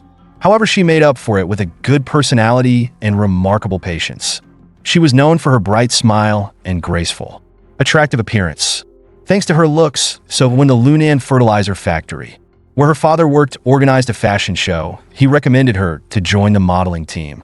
The company took the event seriously and even hired a professional instructor to train the models for the catwalk. This instructor had high praise for Sue Tai. As expected, Sue Tai didn't disappoint. She performed outstandingly at the fashion show and won the Best Model Award. This caught the attention of the principal of a prestigious modeling school in Qingdao. He hoped Sue Tai would join the school for further training. Her parents agreed, and that marked the beginning of her modeling career. In 2004, Sue Tai and her classmates participated in the 11th Miss Tourism World Competition. Her journey didn't start smoothly, as she caught a severe cold at the beginning of the contest. However, that didn't stop her from advancing. She became one of the competition's top contestants and made it to the finals. In the end, she not only won the championship, but also received the Talent Award and several other titles. After graduating, Sue Tai spent some time building her career in Beijing. However, she didn't sign with any modeling agency and even declined offers from film and television production companies. She returned to Qingdao and chose a modest real estate company to begin a career in strategic relations. Not long after she met and formed a relationship with a man named Li Maoyu. Li Maoyu was a year younger than Sue Tai and 3 centimeters shorter, which initially made him hesitant. However, he found Sue Tai's simple and naive personality. Essentially, someone easy to manipulate, appealing. Without much hesitation, he confirmed their relationship and the couple decided to live together. Li Maoyu considered Sue Tai to be someone without much intellect, as she repeatedly missed opportunities to advance her modeling career. Moreover, she never frequented luxury brand stores, opting instead for inexpensive, budget-friendly items or discounted online purchases. In 2007, Sue Tai participated in the Qingdao International Fashion Week and won the Best Model Award. In November of the same year, she received an invitation for an outdoor photo shoot. The person who hired her was a 25-year-old man surnamed Wei, who planned to open a store selling ethnic clothing. Wei wanted to find a model willing to travel to Lijiang for the shoot. By chance, he learned about Sue Tai through a magazine editor friend in Qingdao. Since Sue Tai was already acquainted with this editor, she didn't give it much thought and agreed immediately. The two agreed on compensation for Sue Tai's 4 days of work, 7,000 yuan, a meager amount considering her value at the time. Sue Tai accepted the offer partly because she had always longed to visit Lijiang since childhood and felt confident in her outdoor modeling experience compared to her peers. Moreover, she wasn't overly concerned about her safety during the trip, as she maintained frequent contact with her boyfriend. At 11 a.m. on November 3rd, Sue Tai arrived at the train station and met Wei for the first time. He wore glasses, appeared quite ordinary, was slightly overweight and not very tall. They arrived in Lijiang around 12:30 a.m. and checked into a hotel. Sue Tai used her ID card to book the room, and she even paid the deposit herself. On the morning of November 4th, Sue Tai joined the group for a hike up Jade Dragon Snow Mountain. Judging by the photos taken of Sue Tai and Wei, they both seemed to be enjoying themselves. Afterwards, Sue Tai accompanied Wei to several other locations before returning to the hotel. According to a taxi driver, the two appeared quite close, resembling a couple more than business partners. When asked why the two shared a hotel room despite being of opposite genders, Wei explained that although they had only met for the first time on November 3rd, but they had gotten along well. Both already had significant others, so they viewed each other as siblings. Wei also claimed that people from Qingdao were very open-minded and it wasn't unusual for men and women to share a room. Hotel staff noted that Wei appeared to be in high spirits when he returned to the hotel, so when the unexpected occurred, no one could understand what had happened. Specifically on the second night of their stay in Lijiang, November 4th, 2007, Sue Tai suddenly died in bed in room 1301. Wei immediately became the prime suspect in the police investigation. During interrogation, Wei recounted the events of their 2 days in Lijiang. According to him, on that night, after taking showers, they sat on the bed, watched TV, talked, and ate fruit. Wei claimed they discussed adult topics without feeling awkward. After some time, Wei initiated physical contact. Seeing that Sue Tai didn't resist, he proceeded further. He lifted the blanket, noticed her dress provocatively, and admitted he couldn't control himself, leading to sexual intercourse. Later, Wei went to the bathroom, where he found an aphrodisiac oil So applied some and returned to the bedroom. About 20 minutes later, he felt aroused again and had sexual intercourse with Sue Tai a second time. Afterward, they continued talking until around 3 or 4 a.m. before falling asleep. Sue Tai reportedly expressed her dissatisfaction with life, calling it dull. Wei agreed, and one of them suggested the idea of committing suicide together. According to Wei, the decision was mutual, though they hadn't yet figured out how to carry it out. Wei claimed he offered to go first, but Sue Tai insisted he take her life first. He then strangled her until she became motionless. Afterward, Wei felt frightened and began considering how to end his own life. He used a fruit knife he had purchased earlier that morning to cut his wrist. However, the wound was too shallow, and by morning, he woke up to find himself still alive. On the morning of November 5th, Wei used Sue Tai's ID card to request a room change at the hotel front desk, instructing staff not to clean room 1301. Wei then packed Sue Tai's digital camera, ID card, bank card, and some cash to send back to his hometown. He even left a suicide note saying, "Mom, Dad, I've always loved you. Sue Tai and I have to leave this world now. Thank you for raising me all these years. Please forgive this unfilial child." Early in the morning on November 6th, Wei once again used Sue Tai's ID card. However, the hotel staff insisted that he present his own identification. Unable to provide his ID, Wei got into a heated argument with them. Around 3 p.m., Sue Tai's boyfriend, Lee Mo, suddenly called. Wei lied, saying that Sue Tai had already boarded a flight back to Qingdao. After ending the call, he immediately removed the victim's SIM card and flushed it down the toilet. Lee Mo recalled that the last time he had spoken to his girlfriend was on the night of November 4th, after which he completely lost contact with her. On the afternoon of November 6th, growing increasingly worried, Lee Mo accessed Sue Tai's personal account using her password and reviewed her chat history. He called a taxi driver who had transported Sue Tai and Wei in Lijiang and discovered they were staying at the Li Wang Grand Hotel. After learning this, Lee Mo contacted the hotel, but the front desk claimed there were no booking records under Wei's name. This heightened his unease. Through further inquiries, he discovered that the room was registered under Sue Tai's name. Lee Mo called room 1301 repeatedly, making over 30 calls in total. Wei, overwhelmed by the questioning, lied again, claiming that Sue Tai had lost her phone but had already boarded a flight back to Qingdao. Believing Wei's story, Lee Mo verified that there was indeed a flight from Lijiang to Qingdao at 11 p.m. that night. At 9 p.m., he rushed to the airport to wait for his girlfriend. At 10:30 p.m., Lee Mo received a call from the police informing him of Sue Tai's death. As for Wei, exhausted from trying to cover up the incident, he turned himself in at the police station at 4:30 p.m. the following day. However, he denied intentional murder, claiming that the two had agreed to commit suicide together out of despair. To support his claim, Wei showed the police injuries on his abdomen and 2 cuts on his left wrist. The autopsy report revealed multiple injuries to Sue Tai's face, mouth, neck, ribs and thighs. Her chest, heart, kidneys, and other internal organs had also suffered significant damage. The victim had engaged in sexual activity before her death, and the cause of death was determined to be asphyxiation. The findings clearly contradicted Wei's claim that the act was consensual. Additionally, there were inconsistencies in Wei's testimony. He initially stated that Sue Tai willingly engaged in sexual activity with him and then agreed to commit suicide due to dissatisfaction with life. However, Sue Tai's friends described her as a cheerful and optimistic person, beloved by those around her. She had traveled to Lijiang solely for work, making the idea of her contemplating suicide implausible. As for Wei, although he was unemployed at the time of the incident, just over 10 days prior, he had enthusiastically traveled to Yunnan, preparing to open a shop selling traditional clothing. Someone with such ambitious plans would have little reason to feel despair or consider suicide. Lee Mo also rejected the claim that their sexual encounter was consensual, given the numerous injuries found on Sue Tai's body.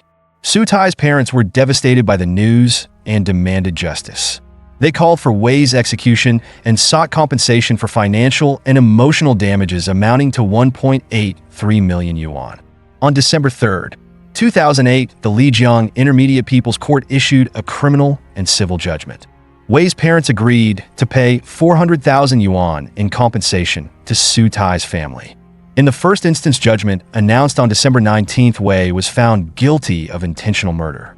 He was sentenced to death with a 2-year suspension of execution. The defendant argued that the sentence was too harsh and filed an appeal.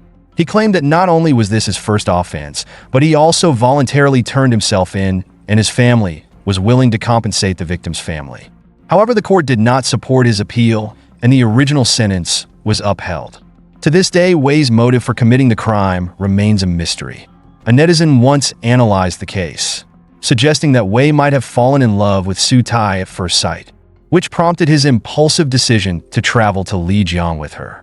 During their 2 days together in a foreign city, Su Tai was extremely generous, always taking the initiative to pay for expenses and placing a great deal of trust in Wei. Both of them regarded each other as siblings. This might have further fueled Wei's delusion that Su Tai was undoubtedly an open and carefree woman. On the evening of November 4th, Wei reportedly developed a desire to take advantage of Su Tai. When she resisted, his frustration escalated to the point where he killed her out of anger. Of course, this is merely an individual's conjecture and has no factual confirmation. Today we will delve into a shocking murder case that rocked China. On June 3rd, 2011, just 3 days before the Dragon Boat Festival, a brutal killing occurred in the Jinyang commercial street of Guiyang City, Guizhou province, capturing headlines across major news platforms. At around 11 a.m. that day, a 24-year-old female journalist named Zhao Feifei left the newspaper office where she worked, preparing to attend an interview for a fundraising event. As she stepped onto the intersection and waited for the bus, a man suddenly emerged from the roadside wielding a knife. Zhao Feifei, frail and defenseless, had no strength to resist. Before she could react, she collapsed into a pool of blood. The perpetrator swiftly fled the scene, vanishing before anyone could intervene. Witnesses at the scene immediately called for emergency services and the police. Hearing of the murder right outside their headquarters, reporters rushed to the location. The blood-soaked crime scene was terrifying, and at that moment, they did not yet know who the victim was. Later, based on information from bystanders, one reporter went to the hospital to gather images and conduct interviews. Upon seeing a nurse organizing the victim's belongings, the reporter recognized a familiar badge and a business card inside the wallet. It was then that they realized the victim was their own colleague. The fight to save the young woman's life lasted 60 hours, from June 3rd to the early morning of June 6th.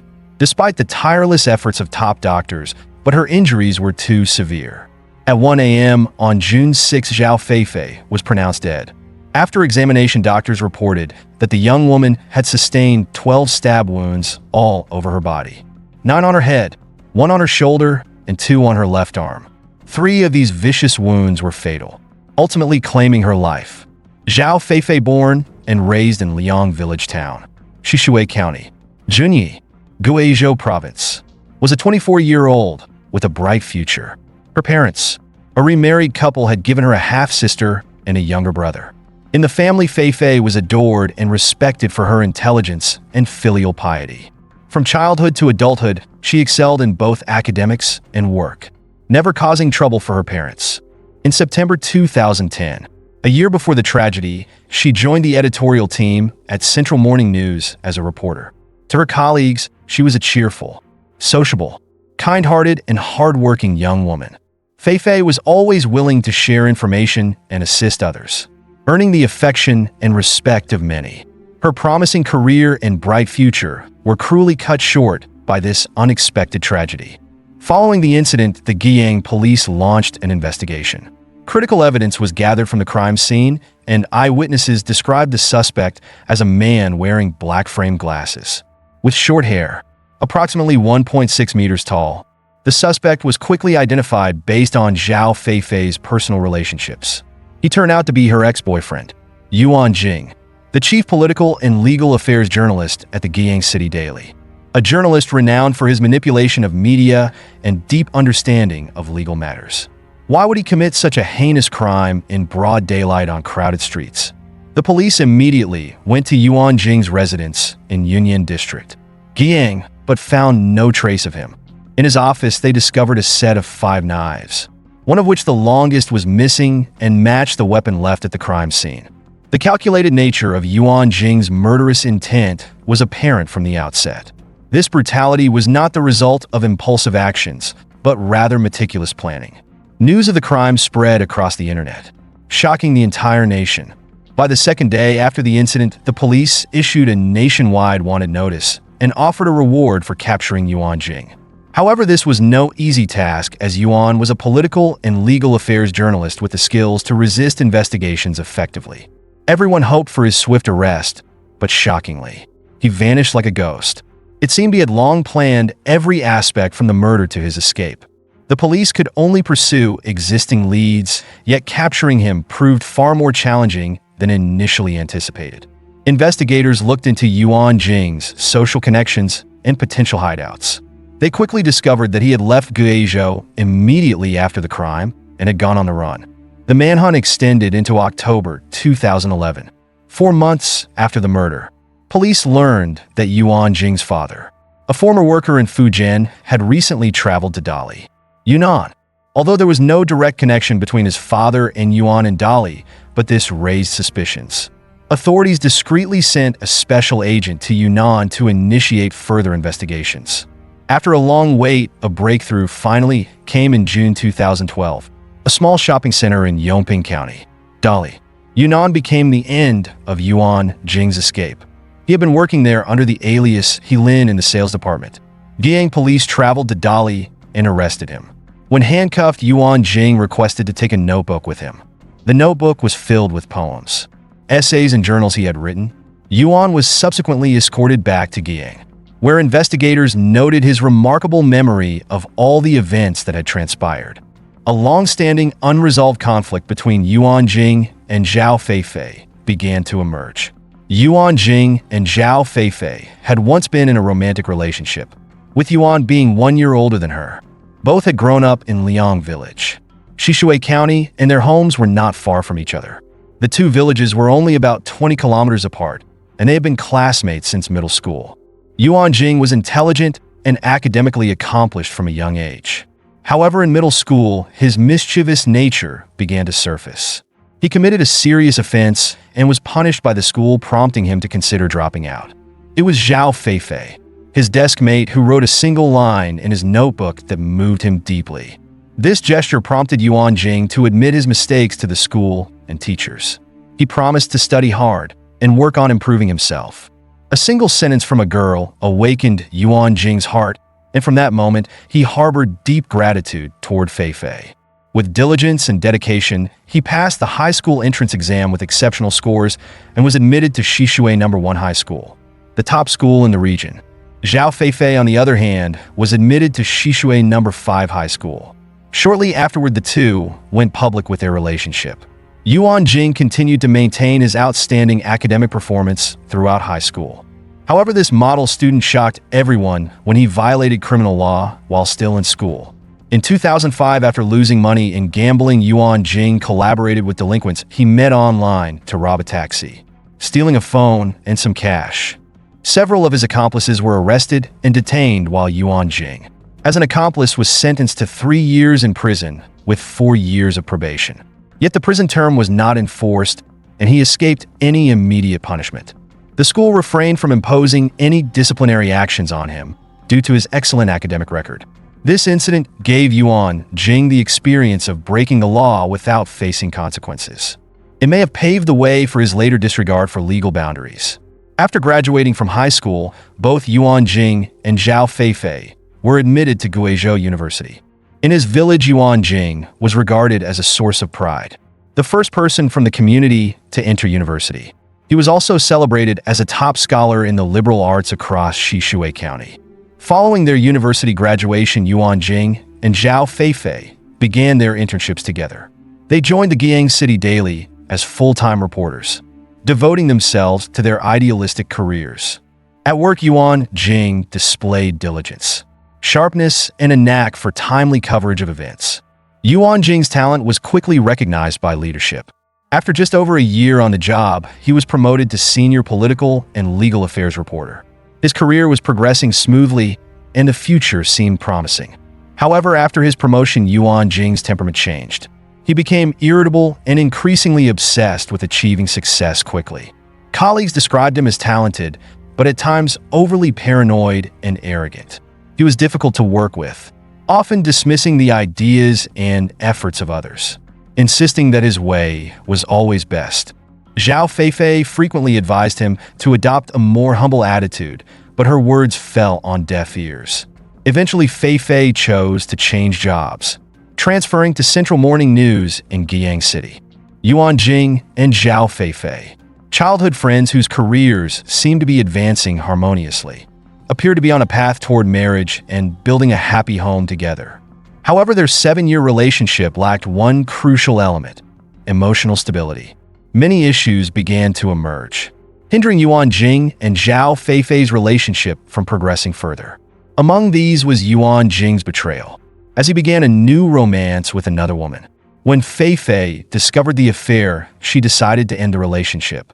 However, Yuan Jing's new relationship soon faced challenges, and the woman left him.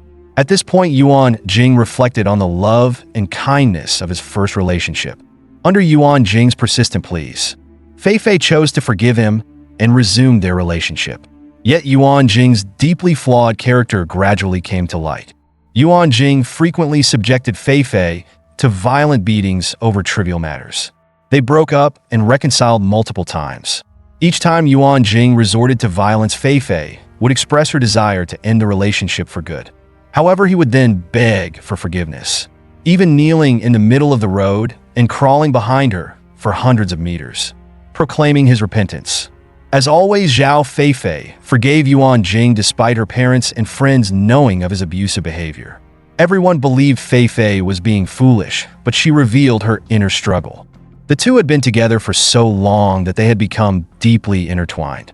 Yuan Jing had brought Feifei much joy and happiness over the years, and even when he made mistakes, their shared past kept pulling them back together. In one heated argument, Yuan Jing pointed at Zhao Feifei and hurled insults at her. This time, Feifei's younger sister witnessed everything and decided to intervene, only to be slapped hard by Yuan Jing. Deeply disappointed and furious, Zhao Feifei decided to end their relationship in early March 2011. Yuan Jing, however, quickly begged Feifei to reconcile. This time, she resolved not to be swayed by him and instead sought to escape. One day, while Feifei was being harassed by Yuan Jing, he smashed a glass in front of her in full view of her colleagues. Thankfully, with the intervention of her superiors, Feifei was able to get away. Yuan Jing then threatened to kill Feifei's family if she did not return to him. This news terrified Feifei's father, who rushed from Shishui to Guiyang to protect his daughter. Feifei's father decided to attempt a dialogue with Yuan Jing. He called him and said, "Tomorrow, let's have a talk. A friendly conversation. You can choose the location." A meeting was arranged at the gate of the newspaper office where Yuan Jing worked. However, when Feifei's father arrived the next day, Yuan Jing did not show up. His phone was turned off and no meeting took place. To avoid further trouble with Yuan Jing, Feifei did not dare return home and lived in constant fear. Zhao Feifei often had to hide in the homes of colleagues and friends to evade Yuan Jing's pursuit. One day in early May, Yuan Jing enlisted a colleague to call Zhao Feifei. He lied to her, saying a local student had run away from home and needed help from the media to locate them. Believing this lead, Feifei went to Qianling Mountain Park. The moment Zhao Feifei entered the park, Yuan Jing rushed toward her and seized her. He relentlessly beat her, demanding to know why she had changed her mind. Feifei's clothes were torn, but fortunately, there were many people in the park, and she was rescued in front of the crowd. By mid-May, Yuan Jing left Guiyang and returned to his hometown. On May 28th, 2011, he posted his final blog entry titled "Love Has Turned to Ash." In that entry, he wrote striking lines such as, "Love is a battle, and the warrior without emotions always wins every argument." It's like a confrontation between two people, and the survivor isn't always the one with the best martial skills. Sometimes it's the one willing to strike with a blade at their opponent. Only 4 days after writing this blog post, Yuan Jing brandished a knife and destroyed the love he once believed in. Returning to the case, on July 4th, 2012, Yuan Jing was officially arrested by the Guiyang City Prosecutor's Office. His father was also apprehended for the crime of concealment, and both faced legal consequences. During an interview with the media, Yuan Jing initially remained silent, refusing to utter a word. 2 years after the incident, on the morning of June 24th, 2013, the Guiyang court sentenced Yuan Jing to death for premeditated murder. The Guizhou Supreme Court later upheld the sentence. 1 year later, on June 12, 2014, the criminal Yuan Jing was executed. Before the tragedy unfolded, Yuan Jing had been a messenger of justice in his workplace. However, his sense of fairness and integrity in reporting did not extend to understanding himself. Yuan Jing's family could not escape responsibility for fostering an environment of domestic violence. His parents had long-standing conflicts and often resorted to violence, which may have profoundly influenced Yuan Jing. This story is a harrowing and haunting tragedy about broken relationships and the consequences of losing emotional control. Yuan Jing allowed his anger to overwhelm his rationality, leading to the act of taking the life of someone he once loved, destroying both lives and leaving enduring pain for both families. What began as a beautiful love story devolved into tragedy, all because of a lack of restraint. The death sentence was a severe punishment, not only as a deterrent, but also as a sobering warning to society about the devastating consequences of failing to manage emotions and resolve conflicts effectively. It serves as a reminder that love is not just about feelings, it requires responsibility and rationality to avoid heartbreaking outcomes. This tragedy sounds an alarm in any relationship instead of choosing to destroy one another. People must learn to communicate and accept life, whether it brings joy or hardship. A single moment of rage can destroy everything, but compassion and clarity can save both lives. What are your thoughts on this heartbreaking story? Share your opinions in the comments below, and don't forget to support us by liking this video and subscribing to our channel. See you in the next video.